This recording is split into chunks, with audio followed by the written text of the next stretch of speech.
into the day with the dawn ringing in my ears. Oh, I tune into my TV show. No better way, I gotta get myself into gear. Let's go. Oh, and I feel good today with my wake up in the morning espresso. I feel good today. It's my feel good breakfast show. Oh, don't stand there getting older. Get up, get involved. Come closer. You're going to have to forgive us. First of all, good morning. Thank you so much for joining us.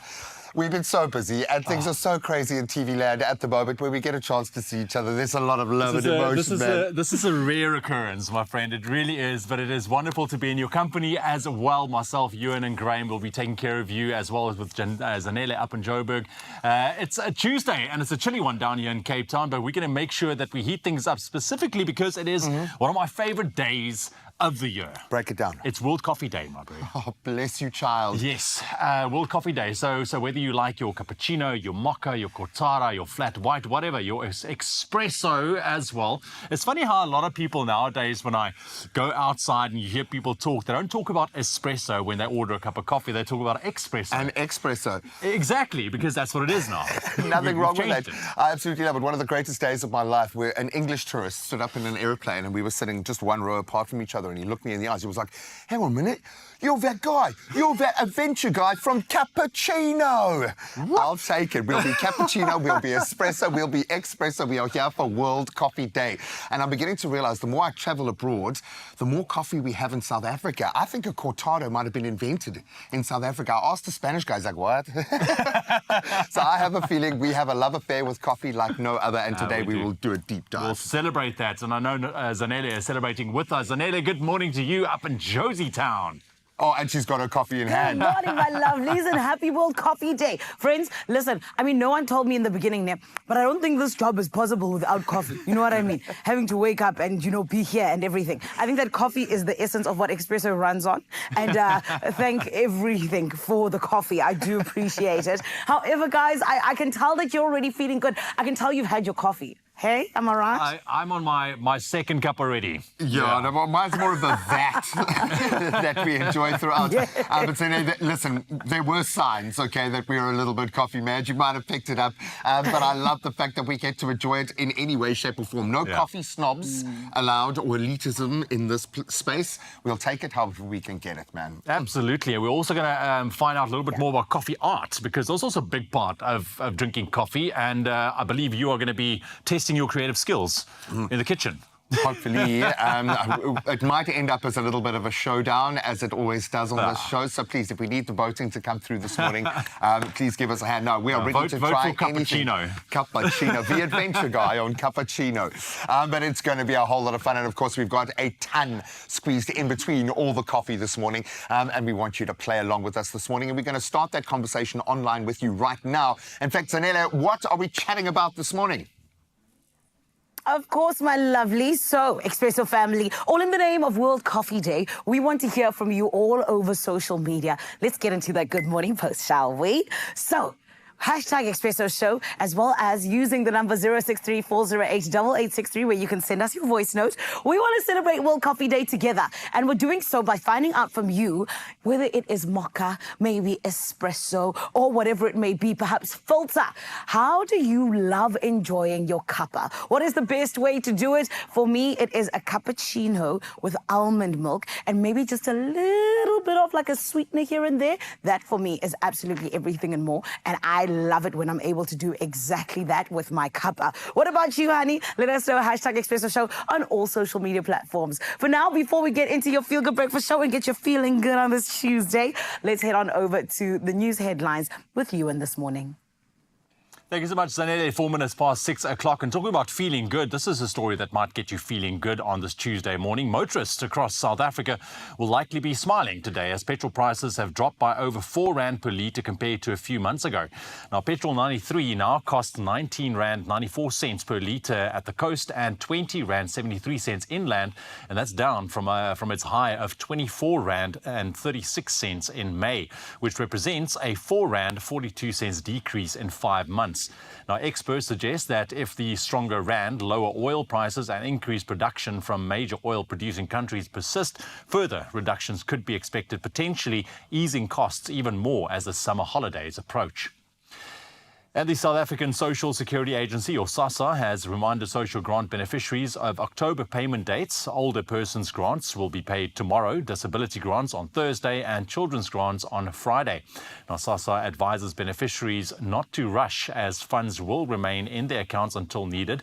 Beneficiaries can receive payments through their SASSA card at selected supermarkets, including Pick n Pay, Boxer, Usave, Checkers, and ShopRite, or have the amount transferred directly into their bank accounts. Over to international news headlines this morning. Berlin must compensate Mozambicans who were unpaid for their work in the former East Germany, according to Government Commissioner Evelyn Zupke. Now, around 20,000 Mozambicans were recruited as contract labourers during the Cold War, but many never received wages as their pay was used to settle Mozambique's debts to East Germany. Now, Zupke urged financial compensation and a resolution in the German parliament to recognise the injustice. She emphasised that the wrongdoing occurred on German soil and the country must acknowledge its historical responsibility.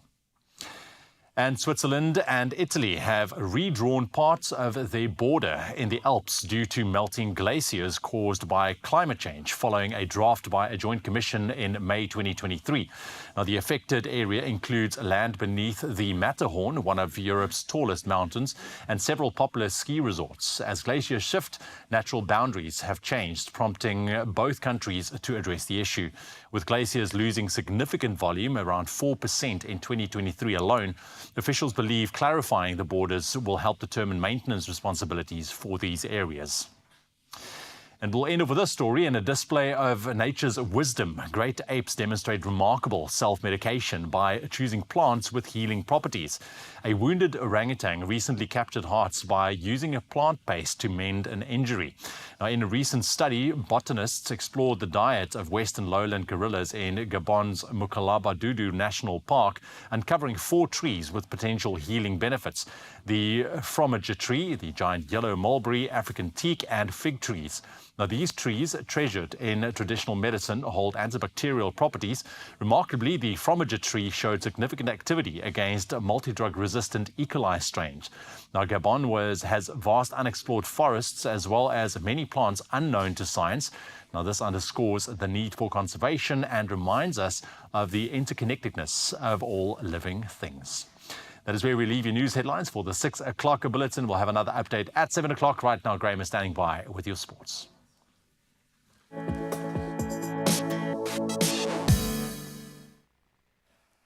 Well, that's the perfect prelude. Speaking of miraculous healings, it seems that Real Madrid has included Kylian Mbappe in their squad for Wednesday's Champions League clash against Lille, despite their injury concerns. So following a very speedy recovery from his thigh injury, he's back on the field. Mbappe missing Sunday's 1-1 draw up against Atletico. That was after sustaining that injury in last week's La Liga win over Alavaz. However, Thibaut Courtois, on the flip side of that coin, will be absent due to a hip muscle injury suffered in the derby game as well. Now, turning to cricket, and Proteas Test head coach Shukri Conrad has announced a 15-player squad for their 2-match series against Bangladesh in October. Sinuran Mutasamy has been recalled, joining fellow spinners Keshav Maharaj and Dane Pitt. Kagiso Rabada will lead the all-out pace attack with Dane Pedersen and Vian Mulder also included in the squad. Then uncapped batter in this format, Matthew Bretska, joins the squad. Some great form in the ODIs at the moment. And then, of course, Temba Bavuma will step in as captain for the team. The series begins on the 21st of October in Dakar. Now, on to tennis, and 4-time Grand Slam champion Carlos Alcaraz. He will face Daniil Medvedev in the China Open semi-finals. That was after both secured straight sets wins yesterday. So Alcaraz, the second seed in the competition, overcame Karen Khachanov 7-5, 6-2, whilst Medvedev, last year's runner-up, in fact, defeated Flavio Cobolli 6-2, 6-4. So Alcaraz now holds holds a 5-2 advantage in their previous meetings, including a Wimbledon semi-final victory earlier this year that meant a huge amount to both. Now onto Formula One and a bit of a changing of the guard, or at least the end of an era. Renault will stop producing Formula One engines as of 2026, marking the end of nearly 50 years in Formula One. Alpine, Renault's team, confirmed the decision on Monday this week, with Mercedes power units expected from 2026. Renault, which introduced the turbo engine in 1977, won 5 drivers' titles and 6 constructors' championships in their history. Their Formula One engine factory will be repurposed for future Renault and Alpine car projects. So watch that space, but that is where we leave our sport for this hour. Let's get our first dose of the morning weather.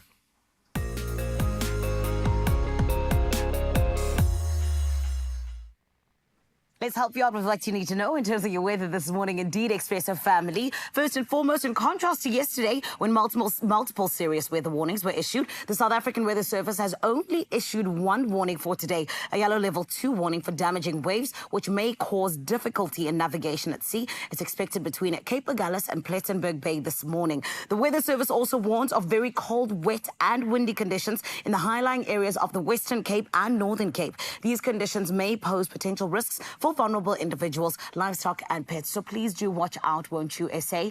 On that note, though, we always love to please see what is happening on your side with our sunrise view. And we want you to just snap a young photo and send it through to us on 063-408-8863, where everyone can be in the know of what is happening on your side of life. We always want to make sure as well, though, that you get dressed the right way in terms of your temperatures. So let's take a look at them.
There you have it. Your temperatures, and now you are prepped for your Tuesday ahead. Hungry? No, we're not prepped. We we're need not breakfast. Thank you, man. Sorry to be so rude and got to a- throw I've these got a- demands at you after we haven't seen each other in weeks, months, it seems.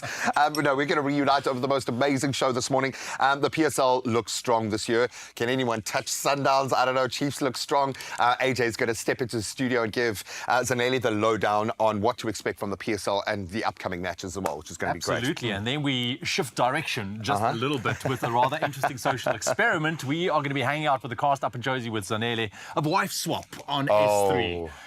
Lord rather help us. interesting concept. Families that's swapping wives, different values, different backgrounds. Different It culture, can only get yeah. interesting. So we're going to get the lowdown and get to know these wife swap Would wives you do a it? little bit better. I don't know. I don't think so. I don't would think do my it. poor wife would do it, to be quite honest. All that being said, I don't know. She has to live with me every day. Maybe Maybe she she'll put go like, herself yeah. first on the list. Can I just see what's out there? We will Stick find out. around. We'll chat to you after the break. Only you can make my day.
It's my feel-good breakfast show.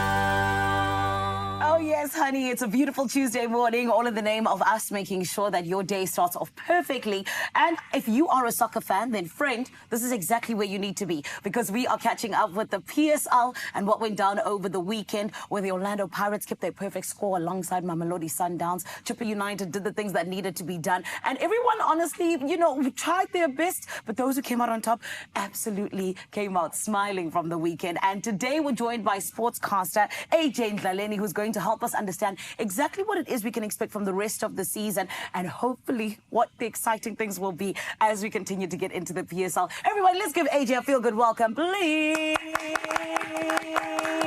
AJ, baby. Hello. How are you? I'm good, thanks. How are you? Sir? I'm amazing, Good, thank good. you. AJ, we already know that Orlando Pirates and Mamelodi Sundowns, my team is not there at the top. But those two people are currently, doing the absolute most in terms of teams.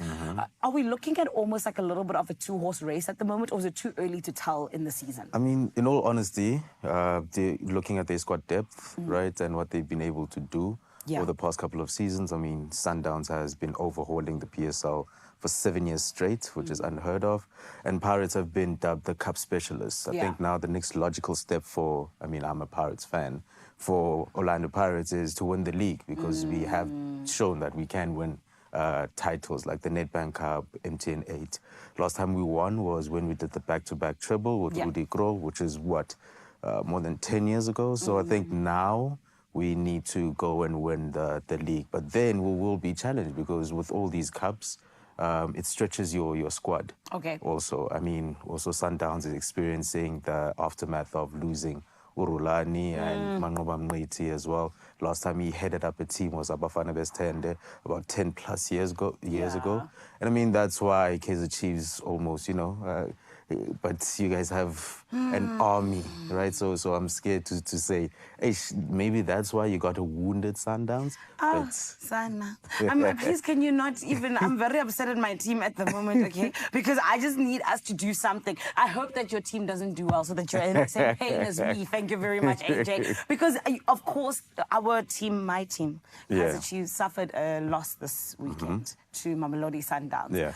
What is it that you think the Sundowns did well compared to the Chiefs, especially since you said they're getting better? Yeah. Yes. I mean, it's a tough one. It's a tough loss for Kaizer Chiefs faithful, because you guys are the Nabi Bowl. You are enjoying it. I mean, when last did you almost did a game between Sundowns and Chiefs almost sell out FNB Stadium, which is unheard of, right? So it is promising football. I guess Kaizer Chiefs would need to just strengthen up front, maybe get an Apollos, maybe get a Ben 10, Wongani Zungu, so that they can strengthen their attacking prowess. But what they would feel hard done by, which I think we're going to discuss later in terms of the officiating of our games. So they did, Shem, as much as their rivals, they did deserve a point at least, because they played some good football and they are trusting now, their coach. You mean the Nabi, Chiefs? yes. Okay, yes. And for me, I feel like at the moment, I don't know if I can trust them yet, but I will see how things go along with the season. But let's talk about Chippa United. Yeah. They had a lovely victory over TS Galaxy this weekend. What do you think gave them that edge? I mean, now they almost have the perfect balance between experience, youth, and also, having Andy Lajali in the middle of the park, having your Evan Gore as well, your Martins. So with that experience, Andy Lajali has won it all. Yeah. So having him just in the dressing room just ups that morale of the team. And if Brachipa can give the coach, time, there's time, because he's infamous for, you ship out or you ship out, right? If you don't perform at the next, if he sees a dip, he will dismiss you. I think many corporates and our government should take that. Honey, AJ's talking about other things now. Now I'm scared. I don't know. AJ, let's keep it here. But I think if Chipa would give him time, and he's supported, the coach is supported by Tabo September, who has won it at Supersport. Also, the coach has assisted Pizzo while he was at Supersport, and Supersport was doing wonders at the time. So I think if they get time, you know, to actually build the squad, they'll be able to challenge top 8 at least. Hectic. Yeah. It's nice to see the growth in the PSL Yes. because, you know, just from our conversation, it sounds like everybody's kind of just making those strides forward. And I'm very, very excited to see more and more of the teams contending for that #1 Correct. spot. Yeah. But now let's talk about the guys who are actually, I want to say, in charge. Yeah. Because the officiating, just like you mentioned, it's something that's always a bone of contention. People are always talking about it. You know, where are we exactly as a country when it comes to officiating in the PSL? I mean, it's not a secret to, you know, PSL faithful that we need to invest in our officiators, our referees, and the onus would be on SAFA, you know, to, you know that old saying, when elephants fight, the ants suffer. But the thing is, the ants in this case are the refs, right? And if we say that we are the best league in Africa, it needs to prove, you know, we can't have, because you have people, especially over the weekend, the game between Chiefs and Sundowns, the game between Richards Bay and Pirates, VAR. Yes. But the thing is, we'll bring VAR, but there's no training for our refs to you know, be able to operate VAR. So I think we need to seriously have a chat, and also not even a chat, like training and professionalizing them, because you'd find that these guys, he reffed a game between Sundowns and Chiefs.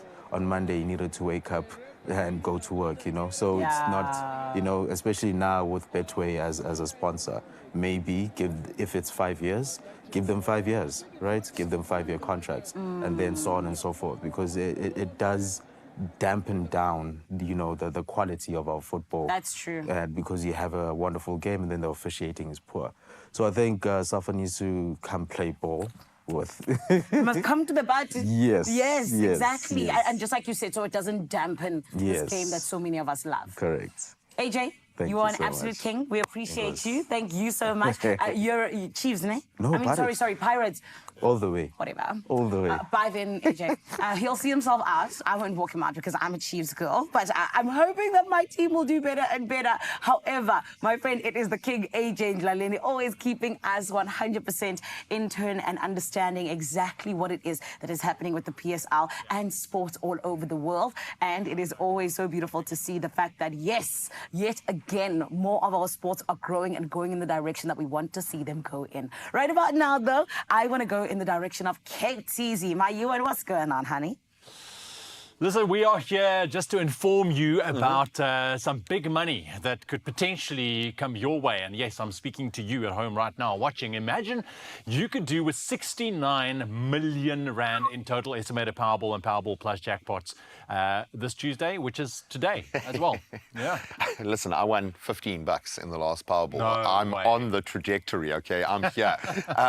It's slightly different this week, okay? Don't get left behind. You can play Powerball for an estimated 25 million, then Powerball Plus for an estimated 44 million rand today. You could buy your own football team. You could. Absolutely, dude. I've got so much plans already. It's unfolding as we speak. But I mean, here's the thing: you can buy your tickets today in store on the nationallottery.co.za website, the mobile app, cell phone banking, or if you want to enter via USSD, you can dial *120 *7529 hash. And while we can't give you the winning numbers, we'll keep all of those details on our social media setup, so you can go and check them out and then just ponder, push, or play that Powerball Plus estimated jackpot today.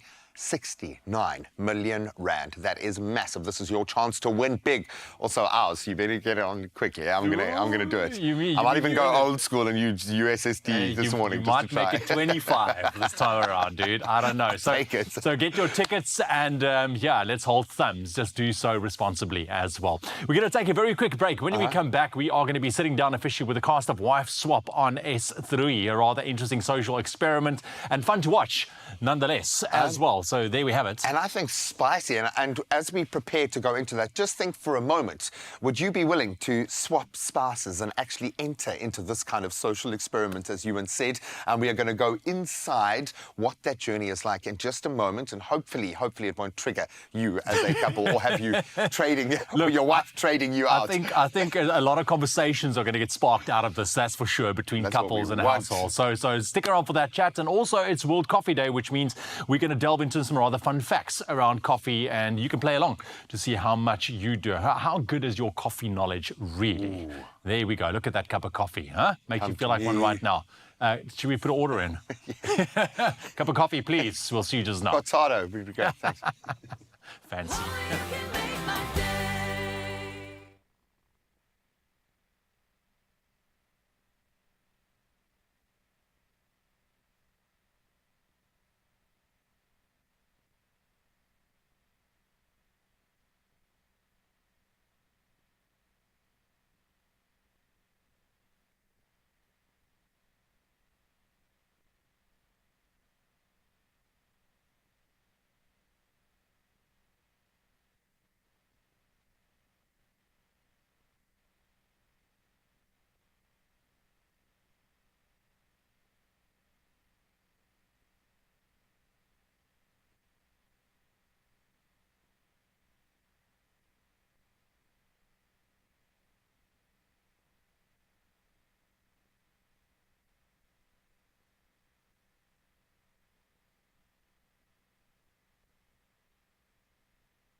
It's my feel-good breakfast show.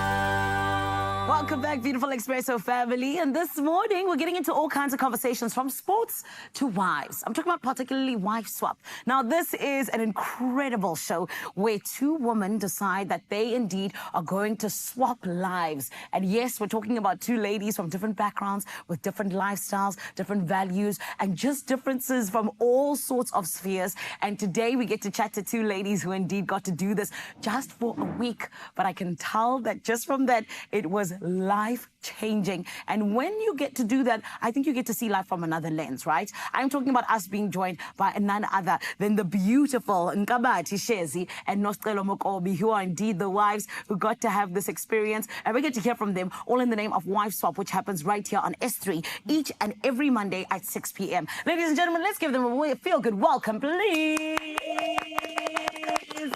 Hello, my beautiful ladies. Good morning, honey. How are you guys? I'm great. That's good. Ladies, I can't believe you did it. What you did, absolutely crazy. But I'm so glad you did because you've entertained the whole nation. And I want to start with you, my love. I want to ask you, why is it that you decided to do this? Honestly, I just wanted to take a break from my family. That is the first reason. That's so funny. I know, right?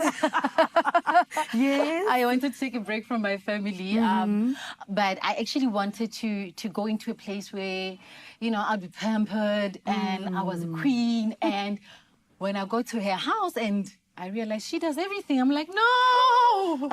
No! This is not what I signed up for.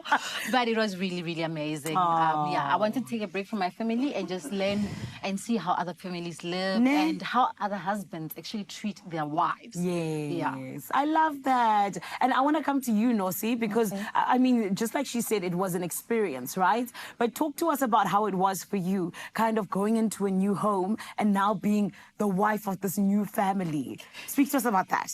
Okay. It was nerve-wracking for me, yes, because I didn't know the type of people I'm going to. True.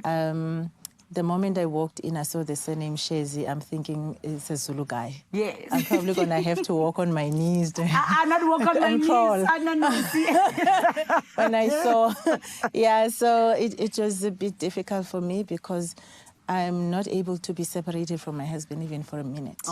Yes, so it was a whole emotional week. Fell in love with her kids. It was another thing. So from the moment they went to school, I picked up on that day. I got emotional because they're now leaving. I'm going to be alone without them. Yeah. I looked forward to see them coming back from school and cuddle them and all that. And I'm missing my kids. Yes. So it was just, I was looking forward to go home because I missed my husband, I missed my kids. But when I had to leave, it was difficult because I had to leave them now. That's so beautiful. I absolutely love that. And you know what? Kids can make you just feel other sort of emotions. Which is why I want to ask you, Nkabati, you know, when it came to you guys and having the similarity of having 3 children each, did you find it easy to kind of just like, you know, settle into the home because of that? It wasn't easy, honestly. So, yes, there is a similarity of 3 children, but hers are very old, like they're older, basically, right? Okay. So they don't need my attention or anything. I don't need to run away from them or anything like that. Yes. What I found a bit challenging is that the kids don't want to clean. So that means, again, mommy does everything. That means I don't have mommy time. You know, and her husband is complaining, you take too much me time. That's so funny. That really shows you the contrast, yes. So my kids are used to, when mommy's cup is not full, mommy's going to take time out to go fill in the cup, and then she's going to come and pour into us, right? This mommy is always with her family. So that was a bit challenging for me. I'm not always with them. I really, really just prefer my own space, my own, you know. Yes, God bless me with beautiful, beautiful babies, but they understand that when mommy's not okay, she's not going to give away that energy to us. She's going to go into her room and fill up her cup. So it wasn't very easy at all. Though there is that similarity, it was not easy. Okay. And the red meat was not easy. I love this. Yo, that was not easy. Can I tell you the funniest thing about what you just said, Nkabati, was her children are older, so I don't have to run away from them. Yeah. You run away from your own kids. That's so And funny. they find me. They actually find me. I can literally be in the bathroom in the back of the house. Yes. Stru's Bob, the one that she loves the most, Asante, will find me. Find you. And sit with me in the bathroom. Even if you're underneath the house, she'll find She will you. find me. That's so funny. You know? But Mainosi, of course, this was an experience that allowed you guys to grow personally because of the way in which you were just, you know, thrust into this completely different world. How did it help you grow in terms of just like the different lifestyles you've even decided to adapt, but also personally? So I took, I love gym.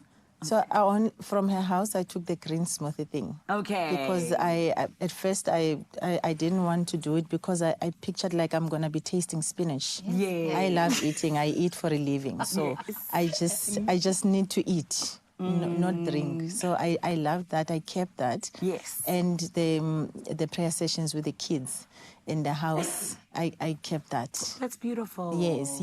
Her kids prayed for me. On the first day, like they mentioned me in their prayers, I cried. That's beautiful. Yes, that was beautiful. So I loved that. That is incredible, ladies. And have you guys had a little bit of a debrief? Being like, oh yeah, you know, this is how it was on this side and this is how it was on that side. Have you had those chats or not as yet? Yeah, we do chat on WhatsApp mostly, and we are actually organizing to meet again. Lovely. Because the kids do actually miss her. They call her second mommy or the other mommy.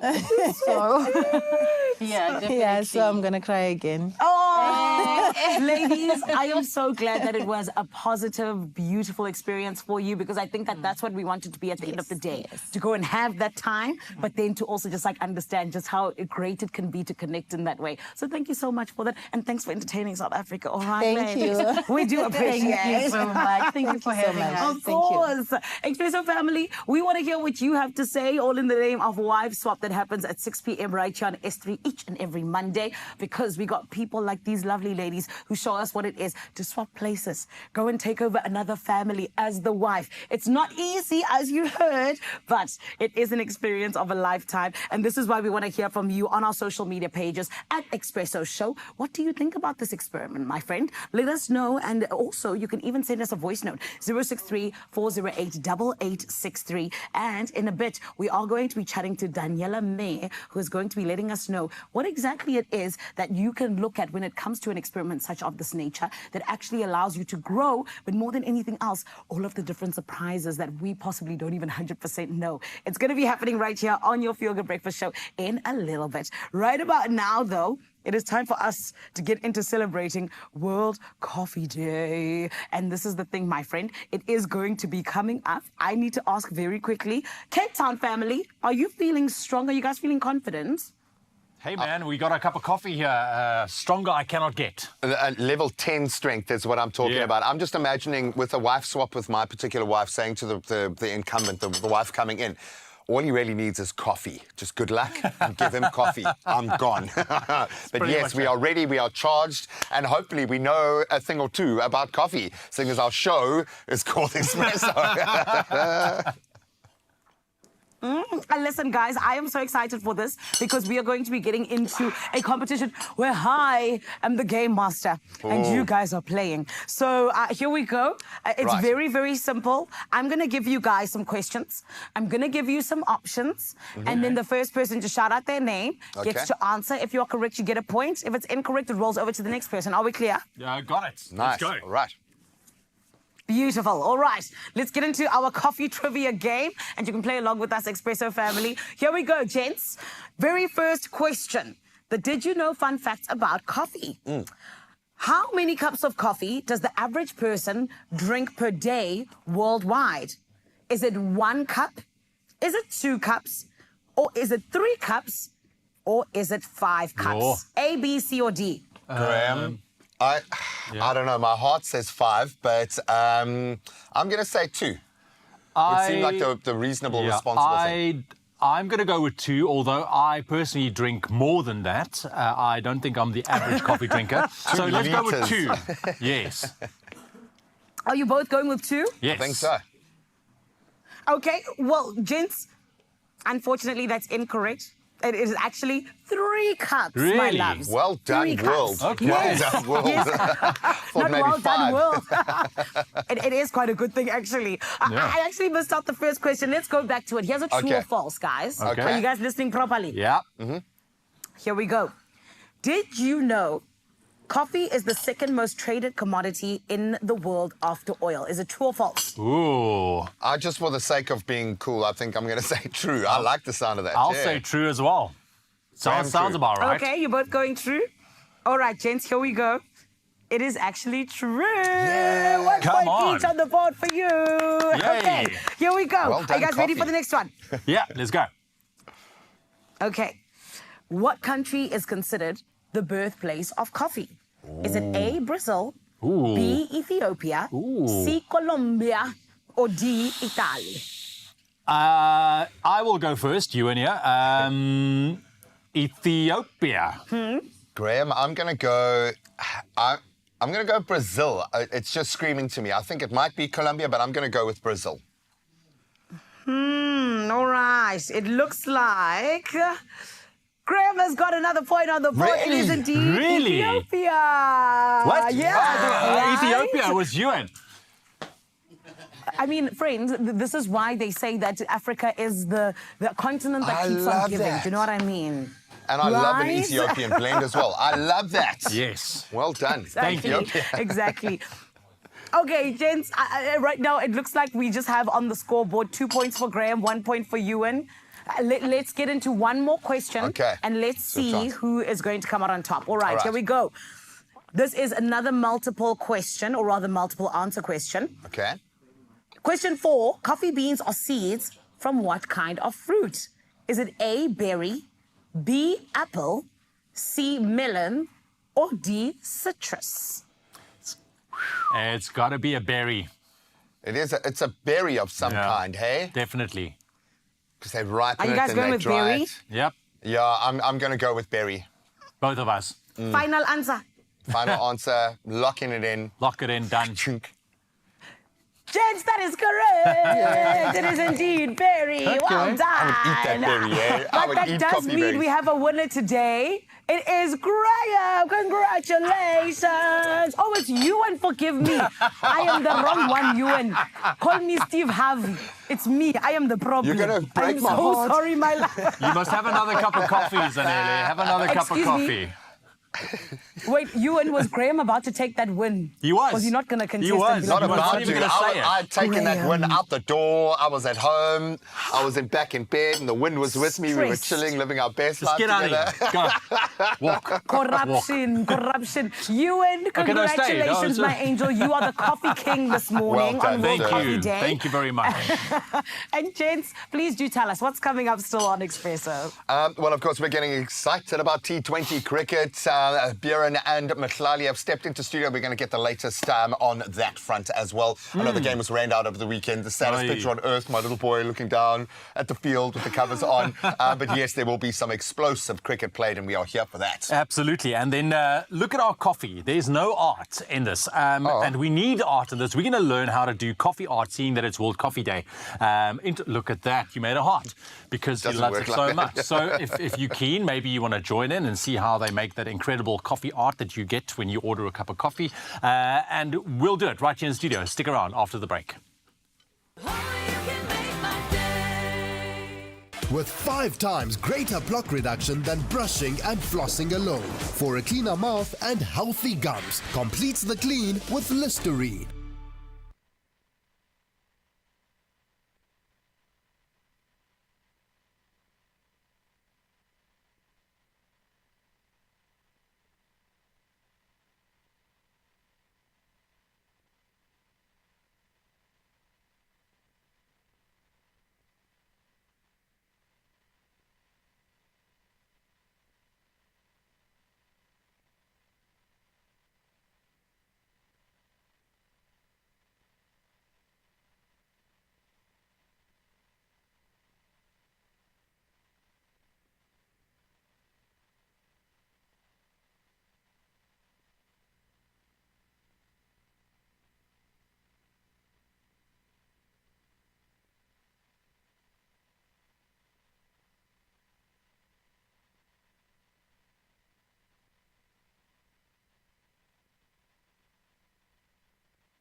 It's my feel-good breakfast show.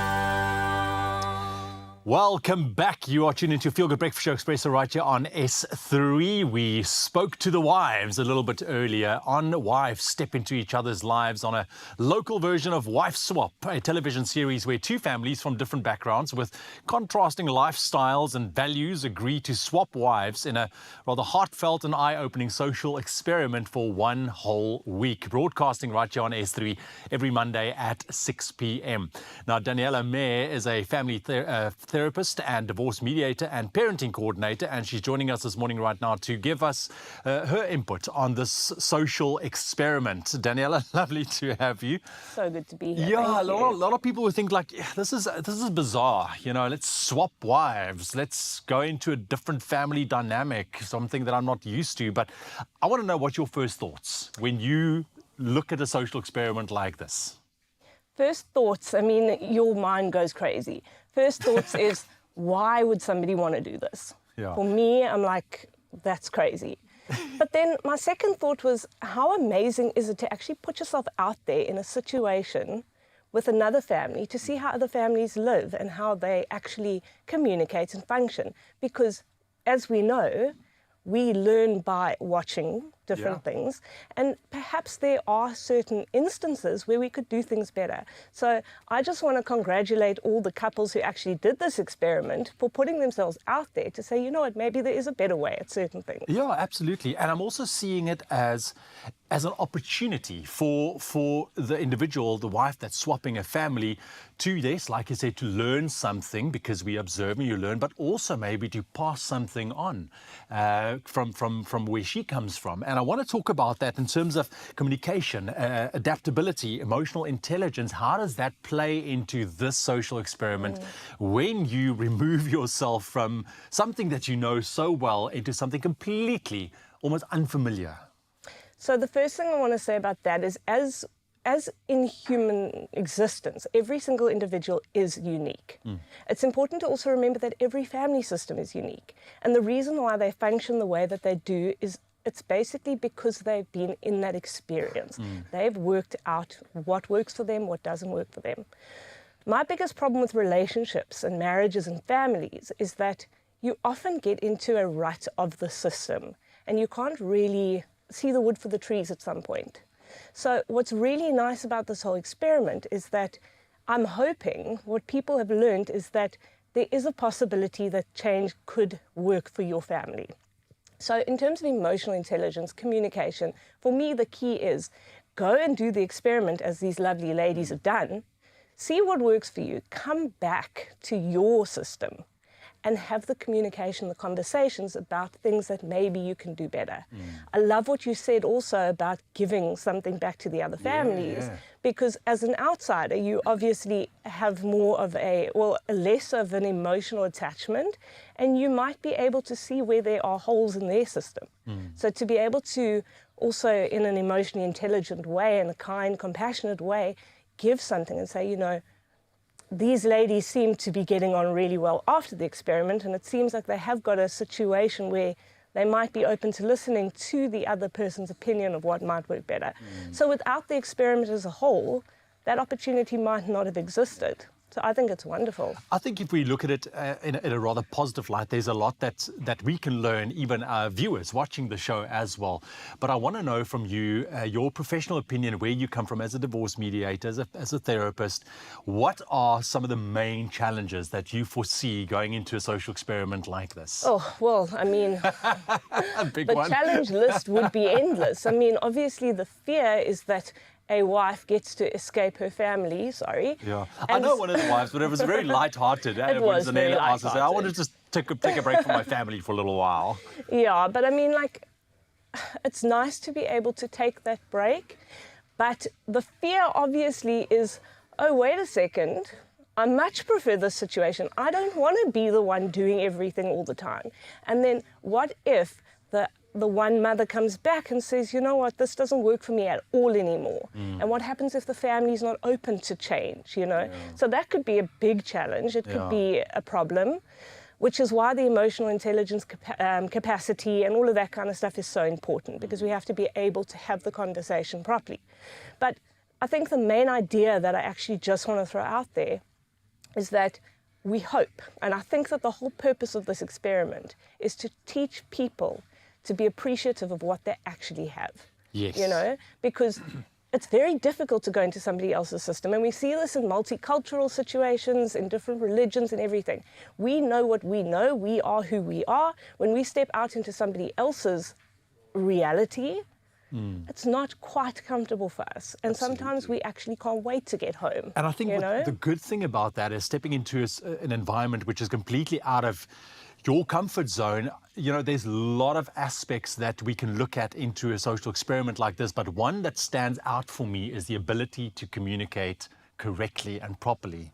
And I think that is one of the biggest takeaways that I think these wives will learn, or will have to learn, because if your communication isn't up to scratch, but your family got used to the way of, you know, you communicating, and now you're going to a family where there is communication, that could be a challenge, but that's a big learning curve already. Yes, huge. Because in any relationship, you would know how important communication, the correct communication is. Absolutely. I mean, communication is key.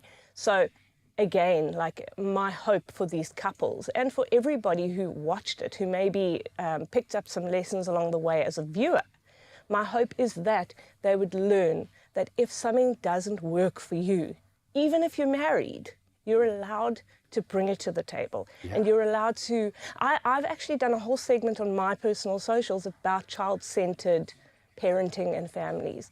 And the whole point is, to include your children in the conversation. And I bring this up because I think a big theme for me in the previous segment was how the mothers seem to love the children, each other's children, and that kind of grounded them in the experience and gave them the opportunity to feel safe. Yeah, that's beautiful. So in terms of having children around in the conversation is so important, because we are not the owners and the bosses of our children, you know, we're their protectors.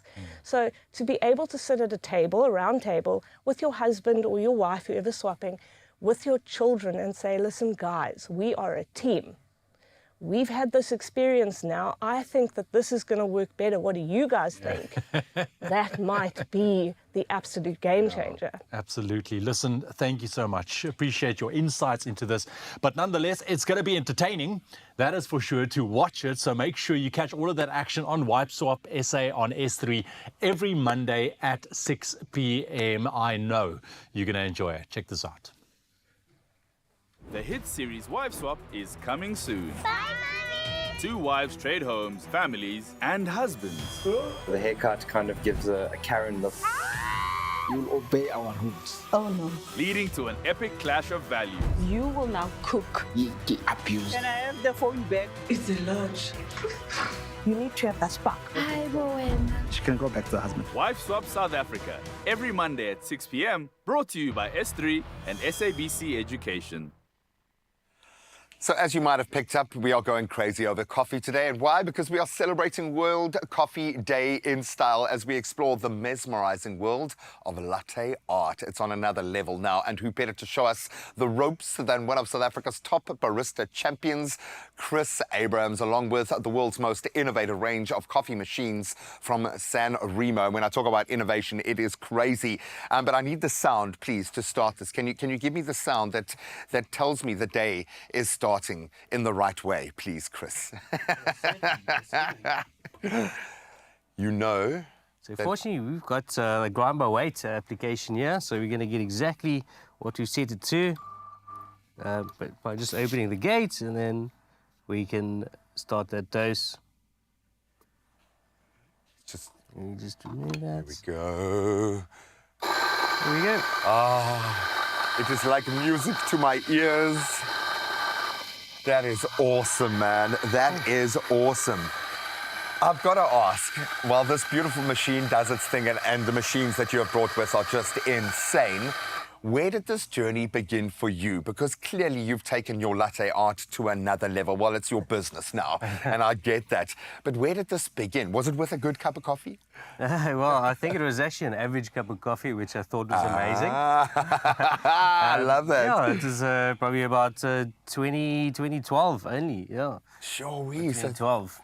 What does it take to be good in this discipline? Because the knowledge base that you need is massive. And then there's the pressure of delivering in a very crunch moment. And so much effort goes into the brewing, into the creation of the ingredients that you're using. You've got to honor that. Well, it's definitely a bit of luck, I suppose. And, you know, if you're passionate about anything, everything else will follow. So, you know, if you're eager to learn, it's just going to pave the way for you. So hard work and dedication, education. I love that. Well, you've got some massive skills and an incredible skill set to lean on. So let's get cracking here. Where do we begin when creating? What are you going to create for us first? Okay, well, we'll start with something slightly different. Okay. And I'll surprise you. All right, I'm ready to... Listen, I've seen a lot, eh? So it takes quite a lot to surprise me, but dive right in. Okay, fantastic. Thank you. Do you get a buzz, the same sort of buzz we get out of the smell of coffee? It's become such a trigger thing for me, like wake up. Well, it depends on the type of coffee, I suppose. On the sort of level that I'm at, we always look at things like the processing method, the roast profile, where the coffee's from, and then we can have an idea as to what it's going to taste like in the in-cup quality. So it's always an exciting thing. I love it when no cup is exactly the same as well, which is quite cool, eh? So fortunately with this solution, we are able to pressure profile. We can control the pressure by just using the lever over here. So we can have a post-infusion, a pre-infusion, and a main infusion. We can kick in and increase that, and we can save this profile on the machine. So the very next day, if you're happy with that setting, you can have that exact same cup. Oh, wow. You can become really, really nuanced. I think what strikes me is how much smaller this machine is than the majority. It kind of feels like a quantum leap forward technology-wise in this space. Most certainly. It's definitely one of the world's best innovation. So you can manage all sorts of things with the coffee that you work with, whether it be the acidity, the sweetness, the body, or even the aromatics. Oh, and the aromatics I'm getting off this are absolutely amazing. And I think, it's actually a little bit overwhelming. It's so beautiful. I think the San Remo Cube has the most original design on the market from what we've seen, and we've seen a lot. Highly customizable, as we've just seen, with a complete range of colors. It looks beautiful. The set is amazing. And of course, the materials with a web app for control and interaction. It speaks to a completely different level of kind of client engagement in that sense, and you can become so nuanced with that end result. So we've got the base coffee. It smells amazing, and I would imagine it's going to taste amazing. Let's create the art. Okay, fantastic. That's our picture. Excuse me. Promise you, I'm not choking up and getting teary over coffee, okay? I might after I see the artwork. So what are the trends in art at the moment? Because I would imagine with being such like an exciting frontier, there are constantly new things coming out. I mean, what we can see baristas are capable of now is next level. Yeah, it's obviously influenced by the Asian market, should I say. They have quite a high focus on latte art and creativity, and their dexterity is just amazing. So we sort of follow those trends by manipulating milk pitchers, or even the milk pitchers that we make use of. And that aids us during the process. And of course, at this point, it is obviously a lot of drag work. So instead of etching the design, you'd be using your arm and the milk pitcher and the milk foam. I love it. To Well, create crack something. on, create So a we way. can do Yeah, that. So yeah, go awesome. for it.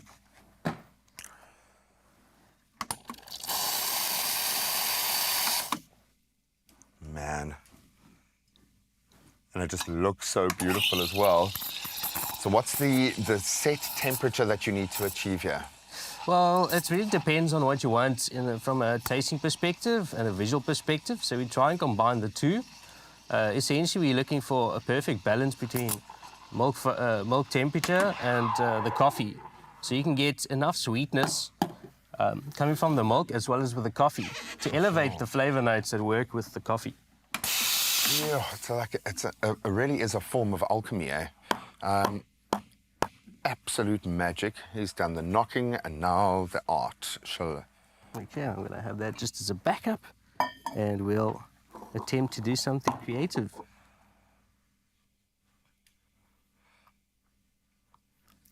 So I'm mixing the coffee to create the canvas. Oh, wow, look at that. To create the canvas. And then we are going to start with a couple of rosetas. Oh, my word. Get out.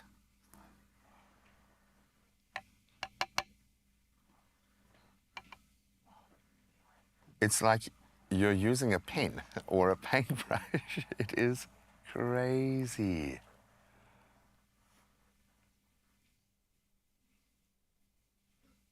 Beautiful. Oh, my word. Okay, not the greatest, but we've tried. And there you go. Pegasus, look at that. Absolutely exquisite. I love the fact that we've got the tools to be able to pay honor to the incredible quality of the ingredients that we get to play with in this coffee space. There is a reason why we go coffee mad, because we have access to some of the best coffee and now some of the best machines to back up those skills. And if you're looking to level up your latte game or just simply the way that you enjoy your morning coffee, make sure that you head over to eonline.co.za. We've got those details up on our screen to shop some incredible machines, an unbelievable range of coffee equipment, so you can pay homage to your coffee and wake up to this every single day. Chris, you are a genius, my friend. Can I have that? Oh, if you're willing to put yourself through it, yes. I'll do it, man. Oh, beautiful. Look at that. Only you can make my day.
It's my feel-good breakfast show.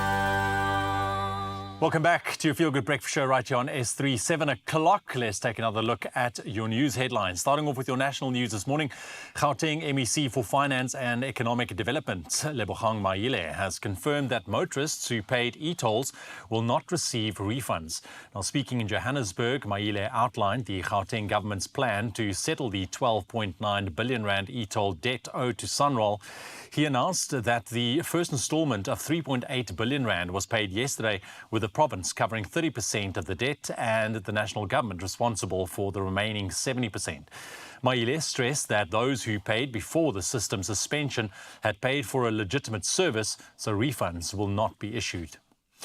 And motorists across South Africa will likely be smiling today as petrol prices have dropped by over 4 rand per litre compared to a few months ago. Petrol 93 now costs 19 rand 94 per litre at the coast and 20 rand 73 inland, down from its high of 24 rand 36 in May, which represents a 4 rand and 42 cents decrease in 5 months. Now, experts suggest that if the stronger rand, lower oil prices and increased production from major oil-producing countries persist, further reductions could be expected, potentially easing costs even more as the summer holidays approach. Over to international news headlines this morning. Israel has reportedly informed U.S. officials of plans to launch a limited ground insurgent into Lebanon as soon as Monday. In response, Hezbollah's deputy leader, Naim Qassem, stated that the group is prepared for an Israeli ground offensive following the death of Hezbollah's leader, Hassan Nasrallah, in an Israeli airstrike on Friday. Qassem announced that the group will elect a new leader shortly to continue the fight against Israel. He emphasized that Hezbollah anticipates a prolonged battle in response to the impending Israeli operation. And Berlin must compensate Mozambicans who were unpaid for their work in the former East Germany, according to Government Commissioner Evelyn Zupke. Around 20,000 Mozambicans were recruited as contract laborers during the Cold War, but many never received wages as their pay was used to settle Mozambique's debts to East Germany. Zupke urged financial compensation and a resolution in the German parliament to recognize the injustice. She emphasized that the wrongdoing occurred on German soil and the country must acknowledge its historical responsibility.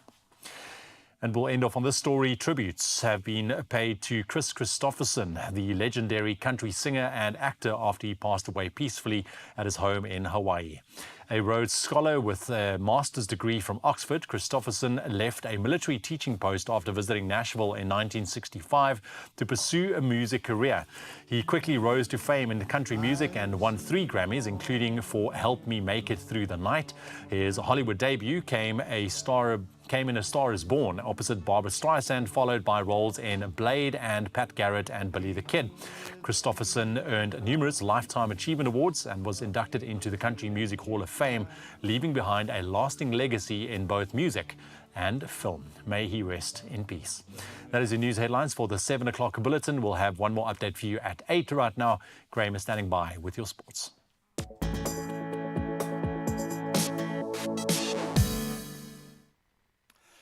We start with big news and very positive news for Real Madrid as they have included Kylian Mbappe in their squad for tomorrow's Champions League clash with Lille. That was following a very speedy recovery from his thigh injury. So Mbappe missed Sunday's 1-1 draw with Atletico. That was after sustaining the injury in last week's La Liga win over Alaves.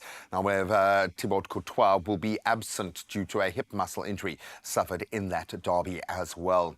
And moving on to cricket, plenty to get excited about. Proteas Test head coach Shukri Conrad has announced a 15-player squad for a 2-match series against Bangladesh in October. Senuran Murasami has been recalled, joining fellow spinners Keshav Maharaj and Dane Pitt. Then Kagiso Rabada will lead the pace attack with Dane Pedersen and Vian Mulder also included there. Then uncapped batter in the format, Matthew Brietska joins the squad, answering his great form at the moment. And then Temba Bavuma steps out as captain. And that series begins on the 21st of October in Dakar. Now on to tennis. 4-time Grand Slam champion Carlos Alcaraz. He will face Daniil Medvedev in the China Open semi-finals. That was after both secured straight set wins yesterday. Alcaraz, the second seed, overcame Karen Khachanov 7-5, 6-2, while Medvedev, last year's runner-up, in fact, defeated Flavio Cobolli 6-2, 6-4. So Alcaraz currently holding a 5-2 advantage in their previous meetings, including a pretty famous Wimbledon semi-final victory earlier this year. Now on to the end of an era in Formula One. Renault will stop producing Formula One engines as of 2026, marking the end of nearly 50 years in Formula One. So Alpine, Renault's team, confirmed the decision this week, with Mercedes power units now expected from 2026 onwards. And Renault, which introduced the turbo engine in 1977, went on to win 5 drivers' titles and 6 constructors' championships. Their Formula One engine factory will be repurposed now for future Renault and Alpine car projects. So really is the end of a season in Formula One. But that's where we leave our sport for now. Let's see if the competition on the roads is a little less hectic.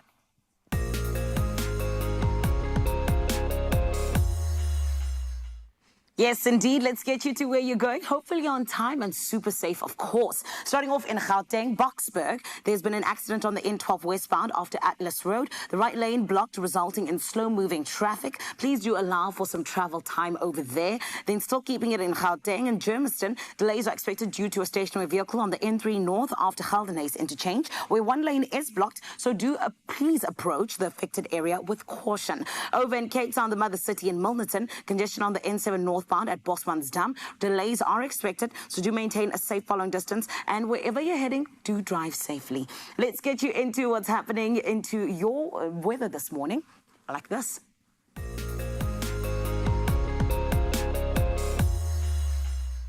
Let's look at your water news first and foremost. This morning, Water and Sanitation Minister Phemi Mojidina and Lesotho's Minister Mahlomi Moleko have expressed optimism about the readiness for the 6-month maintenance closure of the Lesotho Highlands Water Project tunnel. The maintenance is part of the two governments' commitment to ensure long-term sustainability and protect the infrastructure for another 20 to 30 years. To mitigate the impact on water availability during the closure, interconnected dams, including the Vaal, Sterkfontein and Bloemhof dams, are adequately supplied with water for the maintenance period. Water can be transferred between these linked systems as needed with minimal disruption to the public. Let's take a look now at what your side of life is looking like. We always ask for your sunrise view, and a very huge shout out to a fave indeed. It is Edwin from Kabeja, aka GQ, sending us a beautiful sunrise view where the sun is absolutely shining, my friend. It is that beautiful bold orange with a little bit of red around it. And thank you so much, Edwin. And if you have not sent yours through as yet, beautiful Expresso family, now is the time. 063-408-8863. Show us what your sunrise view is looking like this Tuesday morning. But now let's take a look at what your temperatures look like.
Well, I was saying plenty to get excited about on the cricketing front, and that comes to bear in the 2024-25 T20 Challenge season.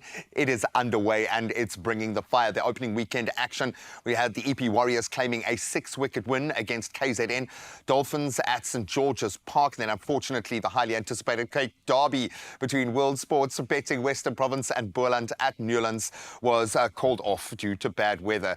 Imagine that, bad weather at Newlands. Who'd have thought it? Well, newly appointed captain Buren Hendricks, very proud man, and then bowling all-rounder Mhladli Mpongwana join us in studio to chat about a very short season with a lot to achieve. So first of all, congrats on the captaincy, dude.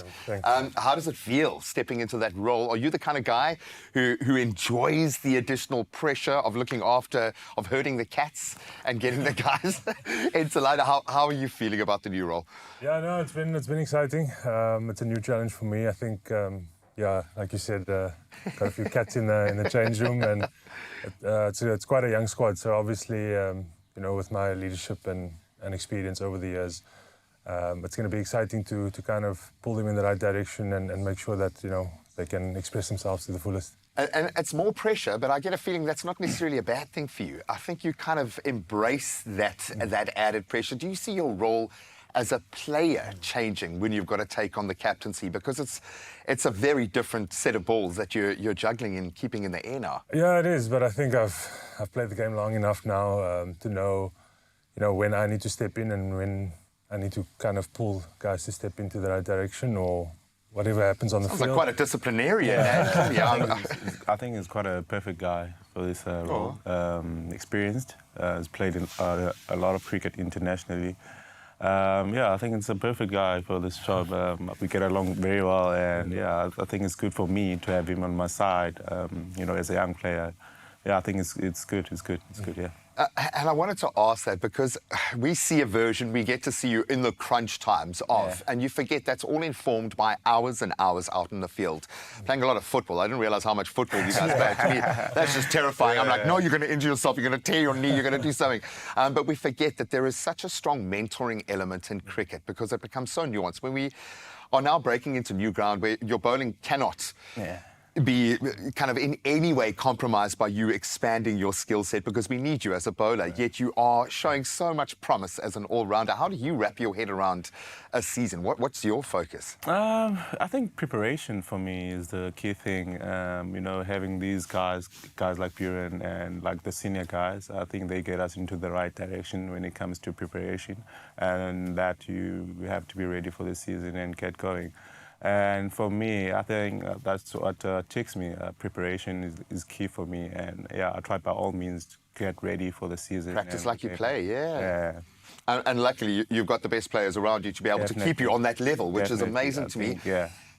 When we talk about the most unforgiving format of the game, you're in it, with the most unforgiving schedule in cricket at the moment. And I love seeing you guys play more cricket, but you've got to manage that somehow. How do you approach a 7-round season? That's tiny. How do you? It is. I mean, I don't think we're playing enough cricket at the moment. But that is what it is. I think you obviously want to start off on the right foot.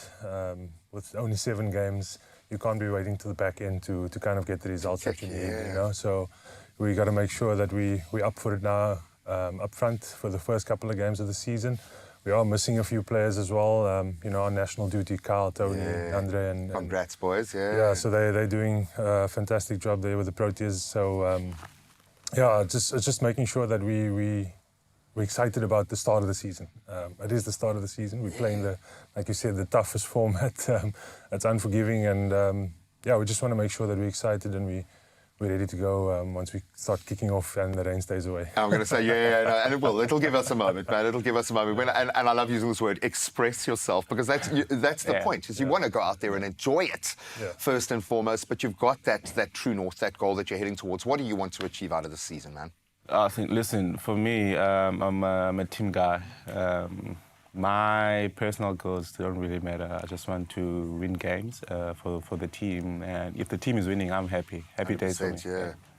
So push now and then. Hey? You need a little push. Now and then. I'm looking at the two of you, and I've seen you on the field. I don't think either one of you needs much pushing, or that there's a lack of competitive spirit within there. I absolutely love the fact that we have now such a clear chain or a ladder to climb for young players, because when you lose half your team to the Proteas squad coming into in a season, that's the path you're on, surely. And having this kind of level of competition within a squad, having that opportunity to be able to move, you know what that means to a player. How important is that element, that players, and especially the guys coming up the ranks, see that path to the highest level? It's massive for us. I think it's something that hasn't been around Western Province in the past couple of years. So, to have this kind of environment where we're pushing guys to the national team. We've got 4 now in the national team. The Bangladesh Test squad was just announced as well, another 4 in there. That's another step up in a different direction as well. It gives the younger guys opportunity now, and it also sees the kind of road that you need to take to get to the national level, and that is obviously winning. Got to win games of cricket first, and then obviously you know, the more trophies you win, the more guys, you know, they'll start looking at Western Province as a whole. Talent factory, yeah. It becomes a factory. It becomes a, you know, a road to the Proteas, like I said. And yeah, that's what we want to achieve at the end of the day. And I think this is going to be an explosive season. I know we haven't left you much breathing room Yeah. to be able to put your hands up. But it is an opportunity to really shine in that space. For young players that are wanting to wrap their head around how to make their mark in a game that can turn on one over, turn on one ball, one shot, what it goes through your head, what's that mantra you tell yourself when it's up to you? Yeah. And there will be days where it's an over, you've got 7 literally deliveries, you've got 6 balls to bowl, and you've got to win the game for your team. What self-talk do you use, man? As I've said before, I like to take those situations upon myself. Live for them, man. To get the team over the line. I strive myself in those kind of situations, and I want to be the guy that takes the team over the line. So, with that being said, I never shy away from those situations. I want to be in the spotlight when it comes to those kind of situations. So I'll always take it upon myself to deliver on those kind of situations. Yeah. I'm just imagining you having a bad day with the ball. You're like, I'm going to teach myself to bat now. Oh, that's it. I'm just going to do it so I can do that if the bowling doesn't work. We're going to nail it. Well, both areas are working beautifully at the moment, and congratulations. I think you can feel what it means to have you in that space. And of course, we know the rung above is always there and open. And we need players of this ilk. An absolute, yes, very short and unforgiving, but an explosive season of cricket awaits us. So get behind the boys. I promise you, I can feel it. The next time we're at Newlands, it's not going to rain. We'll see you now.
It's my feel-good breakfast show. You're still on your Feel Good Breakfast show right here on S3, and so many things are happening, my love, which I love because it is an action-packed show. One such thing that we love to do, though, even my earring is getting excited, we love to celebrate the fact that we are moving forward as a country, and we get to see so many beautiful things come together, such as maternal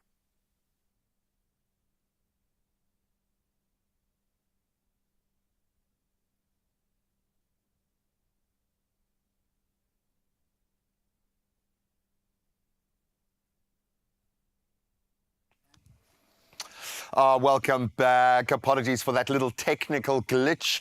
Maybe we've had too much coffee on World Coffee Day this morning, but we are here for you, and we are here for those DIY projects, and we are here for everyday life. And I think over the last kind of stanza of South African life, we have learned just how much our pharmacies mean to us.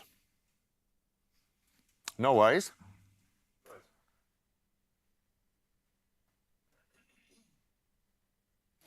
We were going anything, eh? I could have linked to a cruise, could have linked.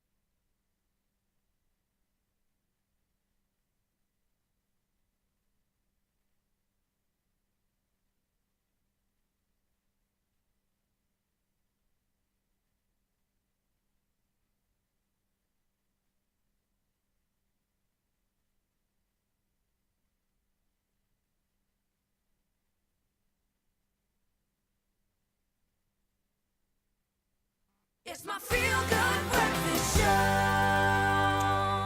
Welcome back. Apologies for that little technical glitch. Maybe we've had too much coffee this morning, or maybe not enough. But right now, we want to focus on our pharmacists, the frontline defenders. And being a Tuesday, you know what that means. It's time for Pharmacy of the Week. It's our salute to the remarkable individuals leading the charge in healthcare. A tribute to these fearless champions, proudly brought to you by Adcock Ingram OTC, officially the sponsors of Brave. So let's take a look at this week's Pharmacy of the Week. It's Arinel Brits Pharmacy in Brits in Pretoria. Our pharmacies are on the front line of healthcare. This is Pharmacy of the Week. Ek is gebore en getoe in Brits. Die mense hier lê my baie na in die hart. En soos die gemeenskap bygedra het tot my ontwikkeling en ondersteun het deur die jare, wil ek graag terugploeg en my gemeenskap tot diens wees en help waar ek kan. Everyone has the right to take charge of their own health and well-being. This includes having access to the necessary information, resources, and support to make informed decisions about their health and well-being. As a community pharmacist, I'm in the position to support self-care by providing expert advice on over-the-counter medications to treat and prevent illnesses and managing health conditions. I think it's important that your pharmacist is your first port of call, because we are readily accessible, highly knowledgeable about medications, and can help treat minor ailments and diseases, especially in primary health care. Being brave is doing something that you do not want to do, but doing it anyway. Someone with a debilitating disease like cancer that gets up every day to face chemo and radiation therapy and continuing to fight, that is what being brave really means to me. Pharmacy of the Week, proudly brought to you by Adcock Ingram OTC, sponsors of Brave. Carenza Parisi, proudly brought to you by Adcock Ingram OTC, sponsors of Brave.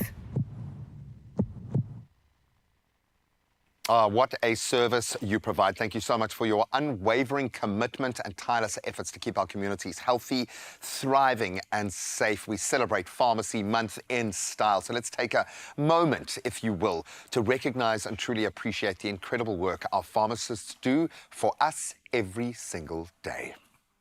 September is Pharmacy Month, in proud association with Adcock Ingram OTC, sponsors of Brave, inspiring communities one pharmacy at a time. One thing about the beautiful people that make our lives so much easier when it comes to our health is the fact that we love to celebrate them here on your Feel Good Breakfast show. We're sitting with Sister Jane Samidi, who is in fact here to help us understand just how much progress we've had over the last couple of years when it comes to maternal and child health. It is one of the most imperative things that we look after those beautiful humans. Why, my friend? Because there are so many things that go wrong when it comes to childbirth and so many things in between. However, we have the likes of Mom Connect, an incredible network where women are able to learn more about their pre and antenatal care and understand what it means for them to be able to breastfeed and family plan and do so much more because they are connected. And we do that by understanding the fact that this beautiful platform has helped over 5 million mothers and has 288,000 active users. And we get to celebrate 10 years of Mom Connect. And this is why we get to sit down with Jane Samidi to understand what exactly it is we are doing and the direction in which we are going when it comes to maternal and child health. Everyone, let's give her a feel-good welcome, please. Our superhero, come on! Mama Jane, how are you? I'm okay, and yourself? Amazing, thank you. You really are a superhero, Mama Jane. Thank you. For everything that you guys do, it is so beautiful because you are the ones who are pushing maternal and child care forward. But this is why I want to ask you, because, you know, like I said, we are celebrating Mom Connect, 10 years of it. And this is where we have to now look at, you know, just the significant strides that South Africa has taken when it comes to maternal and child health. Can you speak to us a little bit about that? Yes, sure. Thank you. We've got quite a few progressive and transformative, you know, policies and guidelines that were put in place by National Department of Health. That includes maternal and perinatal, you know, policy, which is one of its kind, and it does actually increases or generate awareness in terms of access to healthcare services. Look into infrastructure. As you know, that infrastructure it's you know, a key issue or a thorny issue. And then it also makes sure that there is respect for maternity care. So besides that, we also implemented quite a few of EPI immunization policies that actually look into making sure that the babies are actually taken care of, they are immunized, they are protected, and we are actually advanced in terms of comparing ourselves with the world out there. Yes. And also we've got amendment of the Child Act, which actually look into protection of the child and the mother, whilst in utero and after. So they quite a few. And also we had a milestone into reduction of malnutrition, rate in South Africa from 12% to 7%. So there are quite a few there that are actually made available to enhance, access to free healthcare services. That is incredible, Mama Jane. And this is why we're so grateful to people like you who are allowing for those things to happen. Even the likes of maternal mortality, where we find so many women unfortunately pass on, when they're trying to give birth to their children. Can you speak to us about the strides in that area? Yes, we have seen quite a slow reduction, but it's palpable, is there, of maternal mortality. Yes. We are sitting at 104.9, 100,000 life, reduction in maternal mortality. Oh, wow. And it is well documented as well there. And it's because of the empowerment of all the moms and the stakeholders involved to ensure that we reduce the maternal mortality, which is a thorny issue. Sure. And this is something that I can imagine is so close to your heart. Yes, it because is. you watch it happen, you know what I mean? But something else that I know would be close to your heart is antenatal care, which is very important for the child as well as the mother. And sometimes people don't understand just how much they need it, but also how good it can be for them. Can you speak to us just about the evolution of that in the country and how, you've kind of come to make them understand just how important it is? Sure, thanks. With evolution of antenatal care, we've seen early antenatal care of mothers who are actually coming early before, as soon as they are pregnant, to ensure that, complications that are related to pregnancy are actually managed. And if there are any illnesses, they are managed so that there isn't any vertical transmission. We've also realized access, provision of, healthcare services that are within reach to ensure that moms are actually given the care that they require. Yeah. And also there is empowerment in terms of, mHealth, education, to ensure that moms access information in the palms of their hand whilst they are at home or they are at work or anywhere within their space. They can be pampered with a lot of information, empowered, and they are able to prevent, illnesses that can be managed and prevented. Oh, wow. And you see, that's what this is about. We were able to disseminate information as easily as possible. Yeah. But now talk to me about this. When we talk about, cultural and community-driven, ways in which we are able to improve certain things within our communities, you guys also have used those sort of aspects to really just help when it comes to increasing the various initiatives that have to do with breastfeeding as well as family planning, forgive me. What are those different cultural and just community-driven aspects? Okay. Department of Health has made sure that it has provided a lot of information out there to ensure that they bust the myth and cultural, beliefs that are related to breastfeeding and family planning.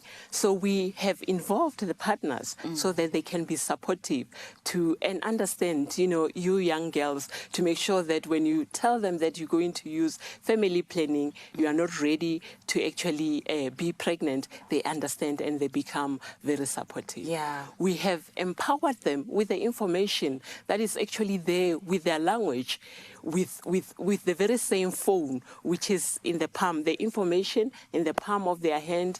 We have involved the indigenous healers, the traditional healers, and the community at large to ensure that they understand when the mother is supposed to sit, out there in the public space and breastfeed the little one. And make sure that she doesn't even have shame when she tells the husband that I'm going for family planning, so that they can be supportive. I love that. Thank you. Sister Jane, you are a superhero through and through, just in terms of everything that you're even sharing with the country today. And this is why I'm not letting you go anywhere. Amazing Expresso family. Sister Jane Savidi is going to be sticking around as we continue to talk about how progressive the work has been when we talk about maternal and child care in South Africa and the health of our moms and babies. And we continue in a little bit right here on your Feel Good Breakfast Show. Good morning and welcome back to Feel Good Breakfast Show, Expresso right here on S3. And this morning we are diving into a fascinating topic that impacts all of us. We're talking joint, muscle and bone health. And this morning we are joined by two incredible experts. Laura Johnson, we know her well, CEO and Integrative Nutrition Health Coach at Phytoceutics, and Annelies Smith this morning, Head of Clinical Nutrition and Mentorship at 3x4 Genetics. Welcome Laura and Annelies, lovely to see you guys. We're talking about epigenetics. And how does epigenetics work in terms of understanding it to create supplementation and dietary plans to really improve things like athletics performance and overall health? Epigenetics is everything that happens outside our genes. So our genetics are our blueprint, and everything that happens in your body there's a code for it, it's like a recipe. Everything that happens when you train, when you respond to certain nutrients, your genes would impact how you respond. So we always say your environment plus your genes will influence your health. So environment is your epigenetics. So every time you eat something, every time you exercise, every time you expose to something, a virus, that's your epigenetics, and then your genes respond in a certain way depending on what you inherited from your parents. Sure, and that just makes it rather clear how important it is, to think about what we put into our bodies. And I want to talk specifically about vitamins and supplements. And if we're understanding epigenetics, how does that play a role if you combine those two with regards to bone and joint health? Yes, so if we think about bone and joint and all connective tissue, so that's bone, joint, even the connective tissue inside your gut, you talked about that is all influenced by your genetics. So the way that the connective tissue forms, the way it repairs, how it withstands certain load will be impacted by your genetics. And it's never just one gene, it's a bunch of genes together with your environment. So if we think of nutrients are, normally we used to think about nutrients as, are you deficient, you need to fill a gap, maybe give an end product, give an antioxidant to repair things, but it's much more complicated than that. And that's why phytonutrients are often talked about as groups of nutrients. It turns specific genes on that's going to have a specific impact on those. For instance, to repair muscle after a workout, right? What about the other side, the lifestyle factors? Yes, so I think that we often neglect or don't think how important that is. So I always say sleep is a superpower. So if you're not sleeping enough, you're not going to be able to repair the muscles and the joints. You're not going to be able to remove the toxins so well, because a lot of that happens while you sleep. And also, some people just need more sleep than others, and that's also quite genetic. So that's also where genes play a role for sure. So in terms of supplementation, when we look at bone health, joint health, muscular health as well, I mean, what are out there for the people? What would you recommend? Diet's obviously key, as Anneli mentioned, to ensure you get the right nutrients in order to manage this gene expression. But diet isn't always sufficient, and often supplements are needed, specifically if you are particularly targeting genes that need to be turned on or off. Omega-3 fatty acids are important in gene inflammation, particularly with regards to inflammation. So if you struggle with bone and joint inflammation, then that's incredibly important. Magnesium's involved in 300 enzymatic processes in the body, so that's also crucial for overall metabolic health and then also for your bone and joint health. And then something like ashwagandha, where we touched on sleep, can help you relax and recover, and it can also affect the quality of your sleep. So, and these are all natural-based supplements, aren't they? Yes. Yeah. Yeah, and I actually got asked an interesting question with regards to turmeric. So curcumin comes from turmeric, which is found in curry, and that's really beneficial for bone and joint health. And I got asked the question, why can't we get that in our diet? So something like turmeric or curcumin is very poorly absorbed. So you'd have to eat a lot of curry, basically all the time in order to get enough, and then your body still might not absorb it properly. So the thing with high-quality supplements is that they are created in a way that they're highly bioavailable, highly absorbable, so that you can take one capsule and you know that your body will utilize it and get the amount it needs in order to have a therapeutic effect. Look, I know that you and your team, you guys have got your ear on the ground in terms of what is happening, because this is also a space where things are constantly evolving. There's new discoveries being made. What are some of the more recent, I think, breakthroughs that you can share with regards to epigenetics and supplementation? There's a lot of research on antioxidants and then also with regards to mitochondrial health. So there's research on gene expression with regards to resveratrol, which is an antioxidant and an anti-inflammatory, also with curcumin, and how they affect gene expression with regard to oxidation, oxidative stress. So exercise will cause oxidative stress, free radicals that damage your bones and joints, and then also mitochondrial health. So mitochondria are these little energy powerhouses in your cells. And research around resveratrol and curcumin basically chat about how this can help with physical endurance and then recovery. Another supplement that's really shining at the moment is NMN, and this generates NAD in your cells, which also affects your mitochondria and energy. And this is also with regards to physical energy expenditure and then recovery. And, you know, we're seeing a lot of research with NMN with regards to long COVID, funnily enough. So long COVID, you're left with serious fatigue. And NMN is showing that it enables more energy in your cells and has massive benefits when you are suffering from fatigue. And that is why we have you as the experts here and your availability always. Thank you very much for joining us this morning. Valuable insights indeed. And it really is clear that understanding epigenetics and integrating personalized nutrition can significantly enhance our health and performance. So again, to Laura and to Annelie, it's an absolute pleasure having them on our couch this morning. And there's something in there for you as well. You stand the chance to win a 1,000 Rand Phytoceutics voucher. And what you need to do to enter is all you have to do is to take the photo health quiz on phytoceutics.com/Expresso. Remember, T&Cs do apply, and they can find them on our website, expressoshow.com. Optimize your gut health with Phytoceutics range of pre, pro, and postbiotics. Use code EXPRESSO for 15% off at phytoceutics.com.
It's my feel-good breakfast show. Extra feel good today. Welcome back, you beauties. Yes, we are celebrating International Coffee Day. Our frenetic energy might have given it away.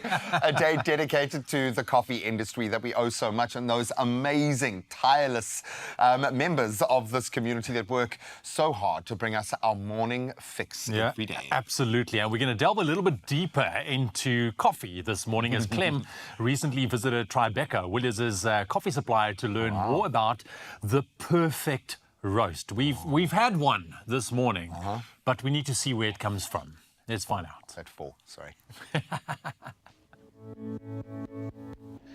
Coffee isn't just a beverage, it's how billions of people start their day.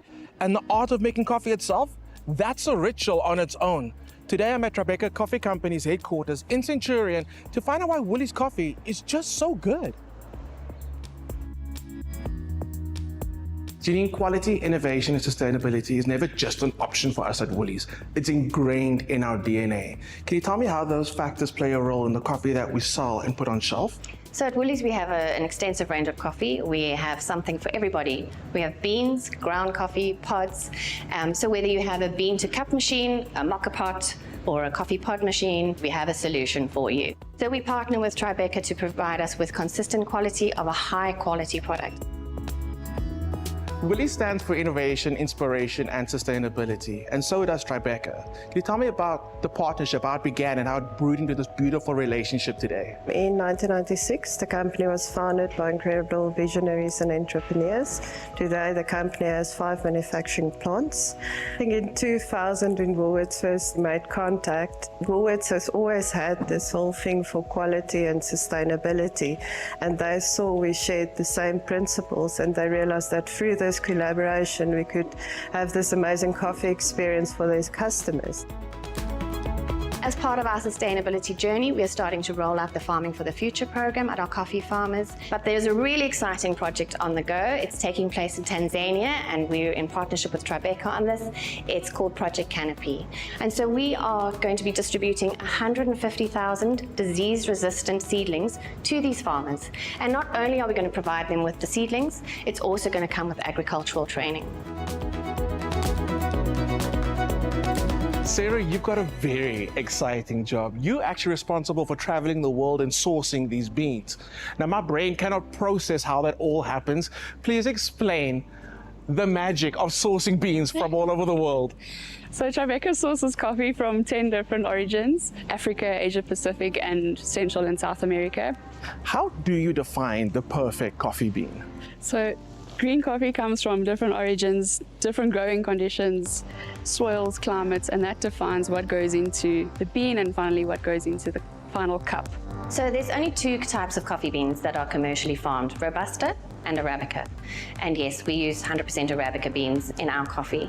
So Arabica originated in Ethiopia, and it's found to be sweeter, it has finer notes, it gives us a really delicate flavor, it gives us consistent quality that we know our customers love.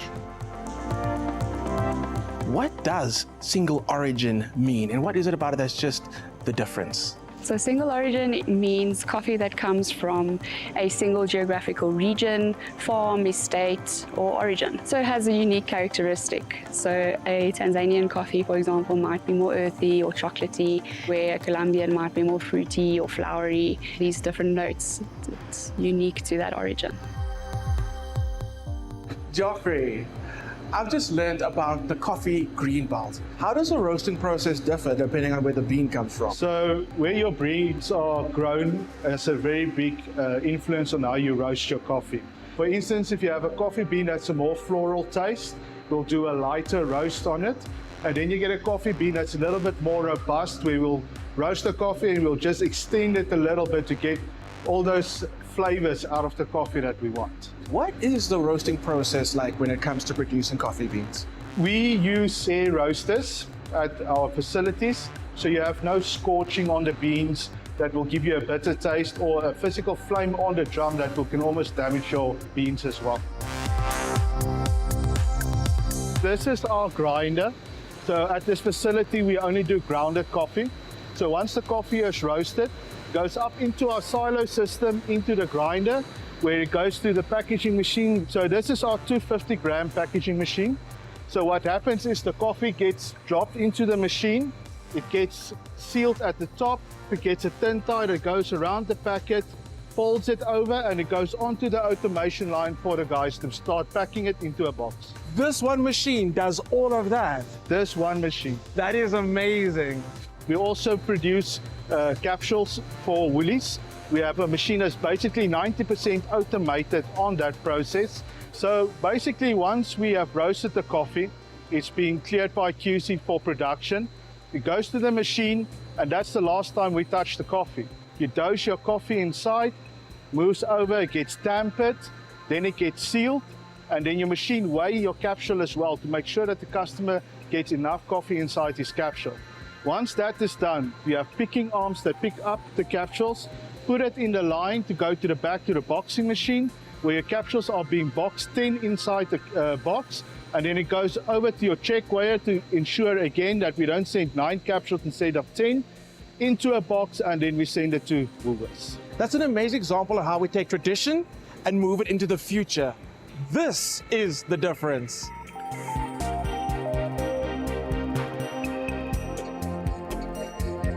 Now, before I get into the science of coffee making, can you tell me how we ensure consistency and quality in our coffee beans and coffee grounds? Within our factory, we have various inline quality control processes and points, which we manage and determine things like weight management, density, color, roast, and then the coffee undergoes a full analytical evaluation. Now, you've mentioned quality checks. How do you manage the transportation of the coffee beans? So this all begins at origin, where our green coffee is packaged into Hessian fiber bags lined with a protective plastic liner. The roasted coffee is then packaged into a triple layer recyclable packaging format, and thus protects and ensures that the coffee is protected from moisture, heat, light, and oxygen. So we guaranteed every time we open that bag of coffee from Woolies, it's going to be the best quality and it's going to be fresh. How do we maintain that freshness and quality at home? Storage instructions is on every Woolworths packet, but you should either store your coffee in its original packaging, or you should put it into an airtight container in a cool, dark, dry place. You should never store your coffee in the fridge or the refrigerator. You heard it here first from the professional. Do not put your coffee in the fridge. The humble cup of coffee has been elevated, and after spending the day with the team from Tribeca, I completely understand how it takes 200 man-hours to produce 1 cup of coffee. Talking about a cup of coffee, it's time for my next cup of coffee, Steve. What's up, Clem? Welcome to my office. Thank you so much. What can I make you? A cortado, please. Cortado. Do you know what a cortado is? Yes, it's double espresso with a whisper of milk. Definitely. Right here, so I'm dosing 23 grams of coffee, and I'll be yielding roughly twice that amount. This will then help with certain flavors to extract at certain rates, acidity, bitterness, and sweetness, and essentially we're looking for balance. That's the main goal. This espresso now I'm going to extract for 28 seconds. I've calibrated the machine to give us that ratio in about 28 seconds. Would you like to give this a try? Thank you. So before I taste it, you mentioned balance. What flavors are we balancing when it comes to espresso? We're speaking acidity, bitterness, and sweetness.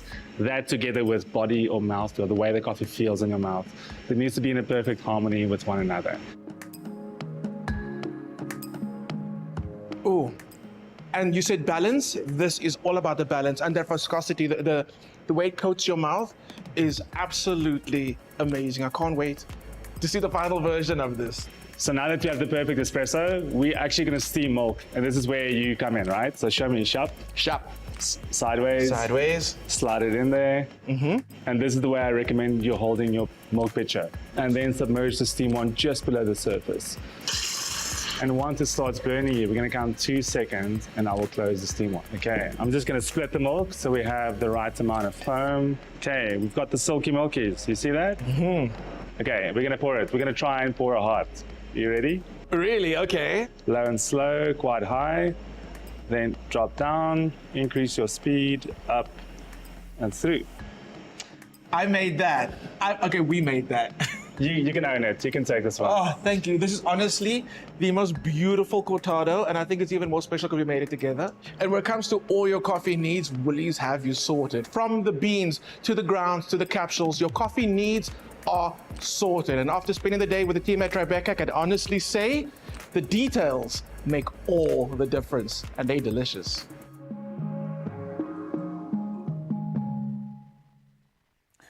Now that looked like a proper cup of coffee. But what a process as well. And it's so like I could see Clem's mind was just blown. I know, but it was amazing. Because it's scale as well. Yeah. It's like to have such beautiful, individual, small, bespoke kind of offerings of coffee on that scale. Yeah, absolutely amazing, man. Absolutely there for that. And for that perfect coffee moment, of course, Woolies really does have it all. The best quality in ground coffee, the beans and capsules produced in partnership with those hard-working farmers and suppliers. It is a value chain unlike any other. Absolutely. And you can go and shop premium grade coffee in store, online, and on the app right now. There are stories of strivers, and we're inspired by them all. We invite you to write your story with us. Your story matters. ABSA. So October is here. It's kind of a get real month. Hey? Oh, It's kind of hey. like a business end of the year kind of a month. So let's kick things off with the real fright, okay? 2 words. Credit score. Da, da, da. No, I don't want you to be scared of that. You must embrace it. Small but powerful, sending shivers down most people's spines with thoughts of bills, with debit orders, those heavy loan repayments, post-COVID especially. Yeah, I'm happy I put my phone on Do Not Disturb for the first, so I don't get those SMSs. But you're right. I mean, if you manage it properly, then you wouldn't have that tingling shiver down your spine because of fear. But we get it. Credit scores, it can be a little bit confusing, but they don't have to be that terrifying. With a little financial know-how, we can all feel more in control, and that's what we're after. And that's ABSA's I Grew It campaign with Tumi Morake. It is here to break it down and help us stay on top of our credit game. Take a look at this. So, guys, Christmas came early for me this year now, so I decided to spoil myself. I'm gonna eat with you every day and not just on special occasions. Like, our mothers did with those stainless steel pots that only worked once a year. Never. Summer bodies. Gym up, play weight. Now, we all know how hard it is when those cents aren't making sense. But yeah, we'll make it make sense as we all learn together to rewrite the story of our finances. In today's episode, No Swipes has a credit issue. But not the kind of credit issue you're thinking of. So, Shaheen, I think I know what a credit score is, but I think it's better if you explain to us exactly what that is. Based on the way that you manage your finances, a score is ascribed to you because we all love score. We all love to be competitive, right? So the better you are, the higher your score is in the soccer game, obviously the better you are. The worse you are in terms of not paying on time, missing payments, etc., missing debit orders as an example, that adversely affects your credit score as well. What you need to do is to make sure that you understand what are those factors that have given you a low or negative credit score. So it's just about being responsible financially in understanding those elements that result in a negative credit score. Okay, Shaheen. So if I understand you correctly, I have to spend money that isn't mine and pay it back on time to prove that I can be trusted to pay back the money that I want to borrow in the future. Something like that. Find out how to be more responsible with your spending and your borrowing with I Grew It. ABSA, your story matters. All right. Love it. So credit score. Buddy, I think about this from so many different angles because it speaks to the season of life that you're in. And if I think of what I would have done going into that COVID, like for me in particular, it was 8 months of being out in the wilderness with nothing coming in. If I didn't have the credit score that I had going into that period, I would have been dead in the water. Coming out of that black hole, thinking that I don't even want to see, I don't even want to look. I've been so focused on kind of just bringing us out of that dark pit. I didn't even want to know it. When I did actually reconnect and get all the information, it was so empowering and so validating because I could see how much progress we had made. And when you start paying back bank credits, personal loans, those sorts of things, clearing a credit card, to see what it can do to your credit score and what that unlocks for you moving forward. It's such a great thing, a tool to have. It's important, and that's why we need to understand credit score, because it's not a bad thing to go into debt. It really isn't. To borrow money or to go to the bank and say, I want to buy this or I want to buy that. At times it's essential, yeah. But what is important is how you manage it afterwards, which is going to affect your credit score.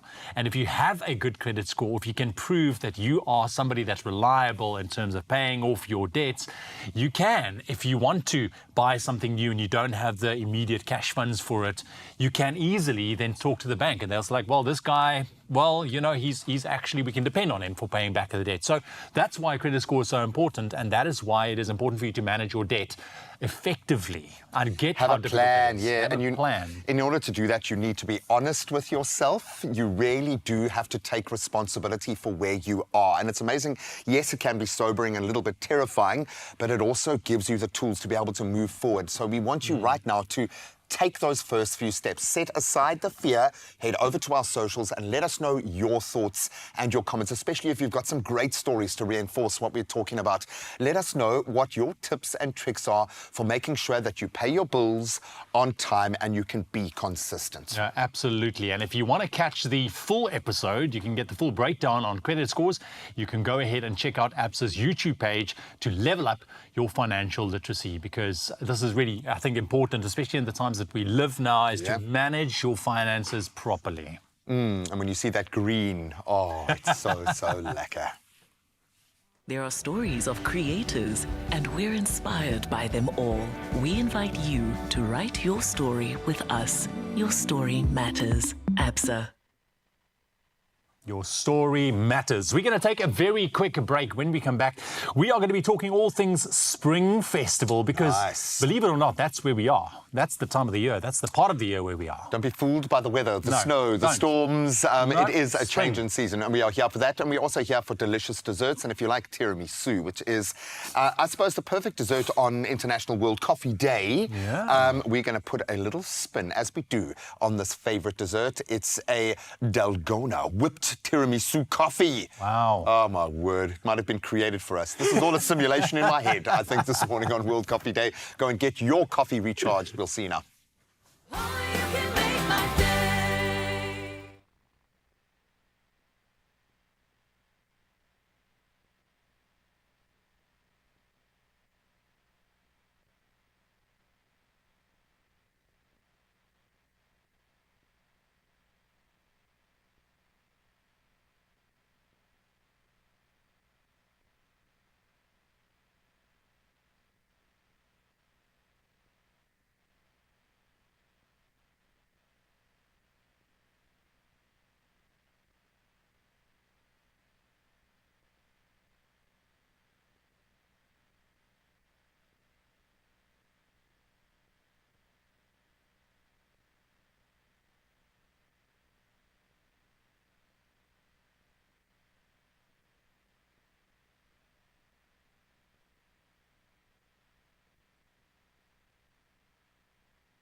It's my feel-good breakfast show. Welcome back. You are tuned into your Feel Good Breakfast Show Expresso right here on S3. It is now 8 o'clock. Let's take one last look at your major news stories going into your Tuesday. Starting off with your national news, Minister of Home Affairs Leon Schreiber has unveiled plans to digitise all Home Affairs services within the next 5 years under the initiative Home Affairs at Home. Marking his 100th day in office, Schreiber said the goal is to bring services directly to customers, eliminating the need to visit Home Affairs offices. Now, these digital services will also be available to foreign nationals visiting South Africa. Additionally, key documents like passports and IDs will be accessible in digital format via secure online profiles. And Gauteng MEC for Finance and Economic Development, Lebogang Maile, has confirmed that motorists who paid e-tolls will not receive refunds. Speaking in Johannesburg, Maile outlined the Gauteng government's plan to settle the 12.9 billion rand e-toll debt owed to Sunroll. He announced that the first installment of 3.8 billion rand was paid yesterday, with the province covering 30% of the debt and the national government responsible for the remaining 70%. Maile stressed that those who paid before the system suspension had paid for a legitimate service, so refunds will not be issued. Making international news headlines this morning, Rwandan authorities have imposed restrictions on funeral sizes for Marburg virus victims to combat the outbreak of this highly contagious disease. The nation confirmed its first outbreak on Friday with 8 reported deaths. Marburg, which has a fatality rate of up to 88%, spreads from fruit bats to humans and then through contact with bodily fluids of infected individuals. To mitigate further transmission, the Health Ministry has mandated that no more than 50 people can attend the funerals of those who succumbed to the virus. And Israel has reportedly informed U.S. officials of plans to launch a limited ground insurgent into Lebanon as soon as Monday. In response, Hezbollah's deputy leader, Naim Qassem, stated that the group is prepared for an Israeli ground offensive.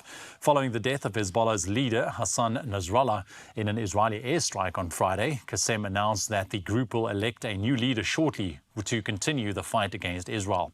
He emphasized that Hezbollah anticipates a prolonged battle in response to the impending Israeli operation. And we'll end up with this story. In a display of nature's wisdom, great apes demonstrate remarkable self-medication by choosing plants that's got healing properties. A wounded orangutan recently captured hearts by using a plant paste to mend an injury. In a recent study, botanists explored the diet of western lowland gorillas in Gabon's Mukalaba Dudu National Park, uncovering 4 trees with potential healing benefits: the fromager tree, giant yellow mulberry, African teak, and fig trees. Now, these trees, treasured in traditional medicine, hold antibacterial properties. Remarkably, the fromager tree showed significant activity against multi-drug resistant E. coli strains. Now, Gabon has vast unexplored forests as well as many plants unknown to science, and this underscores the need for conservation and reminds us of the interconnectedness of all living things. And with that story, we leave your news headlines for your Tuesday right here on your Feel Good Breakfast Show. Let's take one last look at your sports.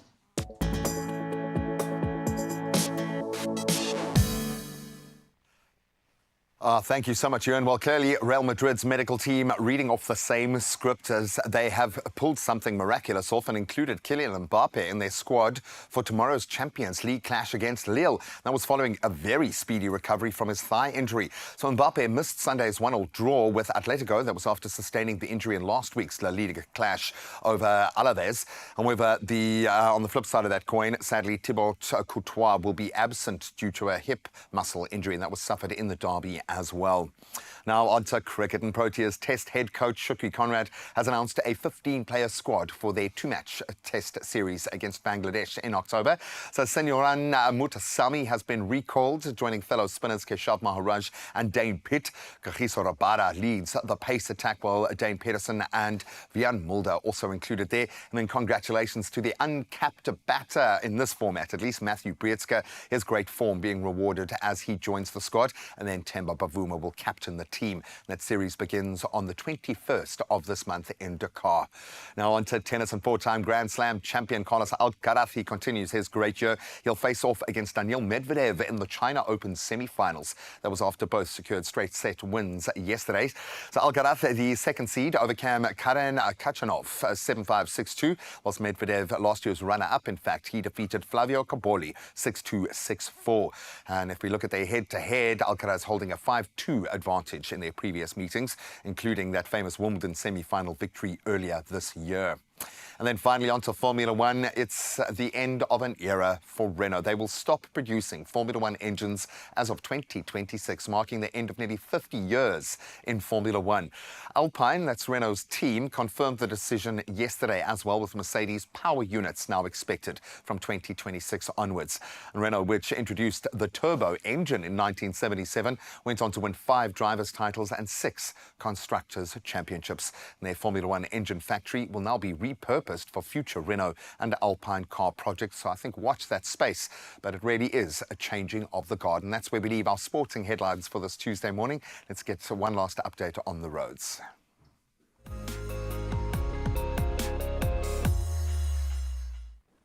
Indeed, my lovely, because we want you to be on time. Let's check out what's happening on your roads. First and foremost, in Gauteng, Benoni, there's a stationary vehicle on the N12 westbound at Snake Road. The right lane is closed and delays are expected, so please make sure that you make a little bit of travel time there. Then in Cape Town, there's back-to-back traffic on the N7 southbound at Bosmansdam. Allow for more added travel time to accommodate the expected delays, won't you? For now, let's take a look what's happening with your weather.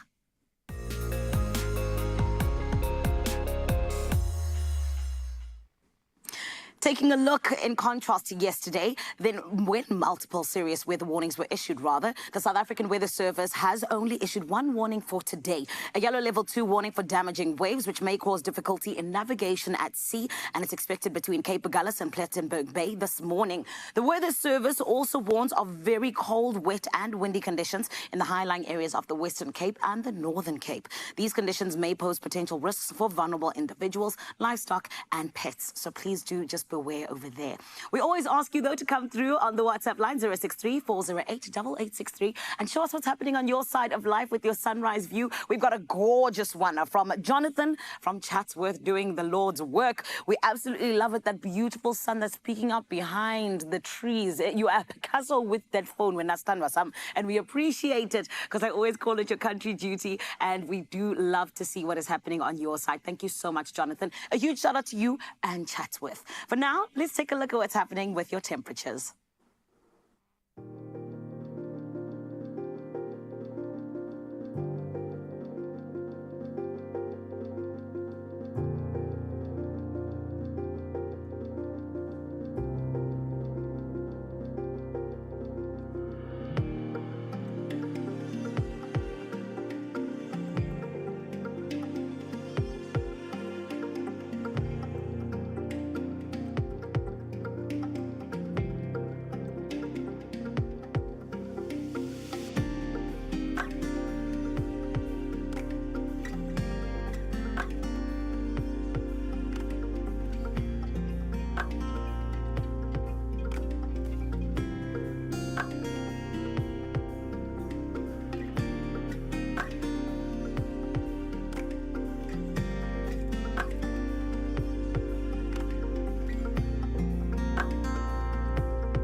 So Uppington, low of 5, high of 22. I think we're going to be okay. I think we'll be fine. No, I promise you, from tomorrow, the weather is beautiful. Just hang in there. Just hang in there. Listen, I think we can gear up for a good couple of days ahead, especially down here in the Western Cape as well. Maybe if you haven't been to the beach, this is your opportunity. I can't even remember the last time I was on the beach, to be honest. You got to work, man, but get out there and explore your beautiful world and get excited about the change of season. Why? Because spring is here and there is a little festival to get us all into the mood. It's the Spring Fiesta. We're going to tell you all about it, and today's artist that's going to be performing for us right here on your Feel Good Breakfast Show is also part of the Spring Fiesta. Usi Mamane is here, and we'll dive into his life a little bit. There they are. What's up? They're going to perform for us all the way up there in Josie. So stick around right here on your Feel Good Breakfast Show. We have a whole hour left in your company. You can make my day.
Yes, honey, it's all about you feeling good this morning right here on your Feel Good Breakfast Show. And today we have brought you absolute superstars. I mean, this is the norm, right? But we're getting excited because in 3 days, the biggest music festival is happening in Ekurhuleni, and it is all in the name of Spring Fiesta, darling. Every year we wait for it, but it is always exciting to see who is on that lineup. And this year, a rising star, a king who is taking over, the man that just wants to check how am I. It is the guy himself, Usman Mane, who is joined by the MC of Spring Fiesta this year. It is none other than Zane Galston. These guys are going to be making sure that, in fact, Upper Gauteng is on fire this weekend. Everyone, let's give them a feel-good welcome, please.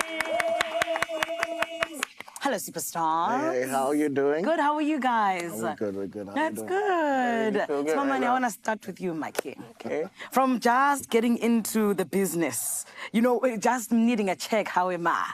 And now you're somebody who is collecting a check from Spring Fiesta. How long did it take you to get to where you are right now and have that breakthrough? Well, a lot of people think it just happened like this, but it took like the longest time. I've been doing this like the longest time. But I don't know, I've been doing this for like 8 years now. Sure. Yeah. And only now started you're seeing the yesterday. fruits of it. Yeah, it only started last year, going into this year. Wow. And was it easy to wait for it? Honestly speaking, no. Okay. I couldn't wait for it, but like I'm glad it's happening now. I feel like it's God's timing, you know. Amen. And everything does happen in its right time. Sure, Skin. 100%. But Zayn, I think you are even somebody who can possibly relate to that, because getting to have big stages like Spring Fiesta doesn't just happen overnight. Yeah. Talk to us about the qualities that one needs to be an MC for an event that is as big as Spring Fiesta. Look, it's considered dance culture's national holiday, right? And with the current climate of the entertainment scene and the way things are going, you don't get many dance festivals anymore. A lot of people like to sit down and enjoy themselves. But one thing about a Spring Fiesta, understanding the crowd and the market there, you've got a stage that wants, you know, energy and to be dancing and going about it. I mean, Usman Mane is on the hip-hop floor, me on the main stage. It's like every room or every area in the festival arena has a certain amount of energy that you need to, you know, give to the people so that they can give it back to you. I love that. And yeah, from the word go, I mean, literally doors open, gates open at 12. You need to be on your energy from 12 till the end, you know. So yeah, it's a lot of fun. I really enjoy that stage, man. Beautiful. And I know that you're going to be rocking it because of the energy that you have. But Ismail, I want to come back to you, Thandwa. Is this your first Spring Fiesta? Absolutely. Really? Yeah, it is. And I feel so nervous, excited at the same time. I really can't wait for it. That's beautiful. And what are you expecting from the weekend in terms of you playing to, or rather even performing for such a huge crowd? I always feel nervous, but I really can't wait to see the people. I really like the people. Yeah. Especially since I just released my first studio album. Yeah. I really can't wait to perform the songs from that album. You know, like new people that I've never seen, so that I can get like the reception and see what's going on. Beautiful. Well, I know they're going to love it because that album is absolutely beautiful. And before we get to it, Zayn, I want to come back to you because we all know that Spring Fiesta only ever has the hottest lineup. But for anybody who now is sitting at home and they're like, maybe I should go and check out the Spring Fiesta thing. What is the lineup? What can they expect? Man, it's so big. I mean, we've got like 6 stages and it ranges from house classics all the way to, you know, hip-hop, piano. There's a whole lot. So you've got all your superstars. I mean, we've got Shimza, Casper Nyovest, Mikasa, and that's just a touch on the main stage. You got DJ Kent, who's like a cult hero there. 100%. I mean, on the piano floor, you've got Lee Mac Crazy, Scott's Mapuma. You know, that's a lot of excitement on that stage alone. We've got Zinto Malo joining us on that stage as well. On the Bakone floor, you know, you've got the Kappa hosting it. So we've got an international there, Awen. She's coming through. Also on Stay Through Sounds, we've got Crackers at, also an international from the UK. So, you know, Kid Funk hooked us up with a cool lineup there as well. Is he coming as well? I mean, I'm sure he'll be sneaking in there. He didn't put himself in the lineup, but I mean, they host the floor, the Stay Through Sounds floor. So there's a lot of excitement around everything. And I mean, you know, it's just that thing about Spring Fiesta. It's the one day in a year you get to see all your superstars wherever you look, left, right, center. I mean, and a lot of energy. So yeah, the people, like you mentioned, the people, that's what it's all about. Yeah. I love that. And of course, you mentioned when you've got your album that just came out, Tanwazam. Talk to us about that. What makes it so special? How has the reception been? And even talk to us a little bit about Uvalo as well, that's doing so well. Okay, my album. Yeah. Like creating it, it was very, like I've been creating like projects and stuff, but I've never created like a project like that one. So it is special to me because of the work that we all put, and I wasn't alone. So it is really special because a lot of people played like a lot of roles. And also Uvalo, I feel like, Uvalo is the first song I recorded for my album. Yeah. And the last song I finished recording. That's incredible. Yeah, and I recorded Uvalo last year, October. Yeah, it only came out this year. And people are absolutely loving it. They really love it. I remember doing a live, making it, and people were like, I need to release it soon. And for the longest time, I've been trying to get the big homies Java, and finally decided to jump on. And it became beautiful. Yeah, and you know that's not a small thing, right? I know. You know. I know. I know there's a lot of people who can't wait to see it live. And Zane, this is why you got to tell us, where can we get tickets? What else do we need to know? Well, I mean, everything's very simple. www.springfiesta.co.za. That's where you can find it all on the websites. But I mean, tickets are available on Howler. There's also physical tickets that you can get through the Howler partners. And then you've also got, all your information at Spring Fiesta, party. So you can find it on all platforms at Spring Fiesta Party and Spring Fiesta SA. And I mean, you can't miss it. It's going to be everywhere. Yeah. Beautiful. So what do you shout out to the crowd when you want them to shout something back to you? I mean, there's so many. What do you shout out? Hey, I don't know. Like, I don't know if anything that comes to mind. It's okay for TV. Hectic. No, thank you, Zane. It's fine. What is okay for TV is for me to tell you that, my friend, it is happening in Boksburg at the Wild Waters Complex. It's going to be huge. It is Spring Fiesta. We wait each and every year to come and have it. It is one of the biggest events all throughout the country. Dare I say the continent. You heard it. 6 stages, some of your biggest acts in the whole entire country. And my friend, one thing I love about it as well, it's so easy to get tickets, and the tickets are so friendly to their pockets. It is, of course, on Howler. You heard from Zane. And in a little bit, Usman is going to be giving you a taste of what you can expect this weekend, all in the name of that beautiful song, Uvalo. Do not go anywhere. It's all happening right here on your Feel Good Breakfast show. Right about now, though, I need you to make sure that you stay tuned because Ewan is standing by. Ewan, what can you tell us? I'm feeling like I want to win a little bit. And that's exactly what I'm going to tell you all about now, Zanele. Stick around. Not only you, Zanele, but everyone out there, because imagine, even me and Graham, imagine what you could do with 69 million rand in total estimated Powerball and Powerball Plus jackpots this Tuesday. Today, it's massive. So don't get left behind. Just do it, man. You've got to shoot your shots. And this is what you are playing for. So Powerball has an estimated 25 million rand up for grabs. And then Powerball Plus comes in hard and heavy with an estimated 44 million rand today. That is insane. That's a lot of money, dude. It's a lot of money. Insane. It's life-changing amounts of money. Now, you can buy your tickets today. You can do it in-store. You can do it on the National Lottery.co.za website, the mobile app, cell phone banking, or if you want to do it via USSD, you can just dial *120 *7529#. And I promise you, there's no bias towards any particular mode of entry. Just try them all, okay? Just do it. And we've posted all of those details on the Expresso social media pages, so you can go and check them out at your leisure. And then Panda, push to play. Powerball and Powerball Plus for 69 million rand in their total estimated jackpots today. And that is your chance and our chance to win big. And we are going to do it, so you better get on it yourself. All right, let's get into a live performance right here on your Feel Good Breakfast show. Back in Josie. Oh, yes, honey, let's get into it indeed, because we deserve it. I am talking about the fact that we get to start off our day perfectly. Everybody, please make some noise for the king, Usman Mane, featuring Java. It is called Uvalo. They say.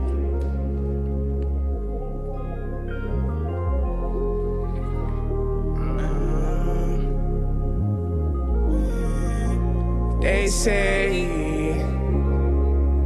They don't love you like I do, they don't love you like I do. Gikatuli say, don't even understand my feelings for you, but I know Gucci, I Julie.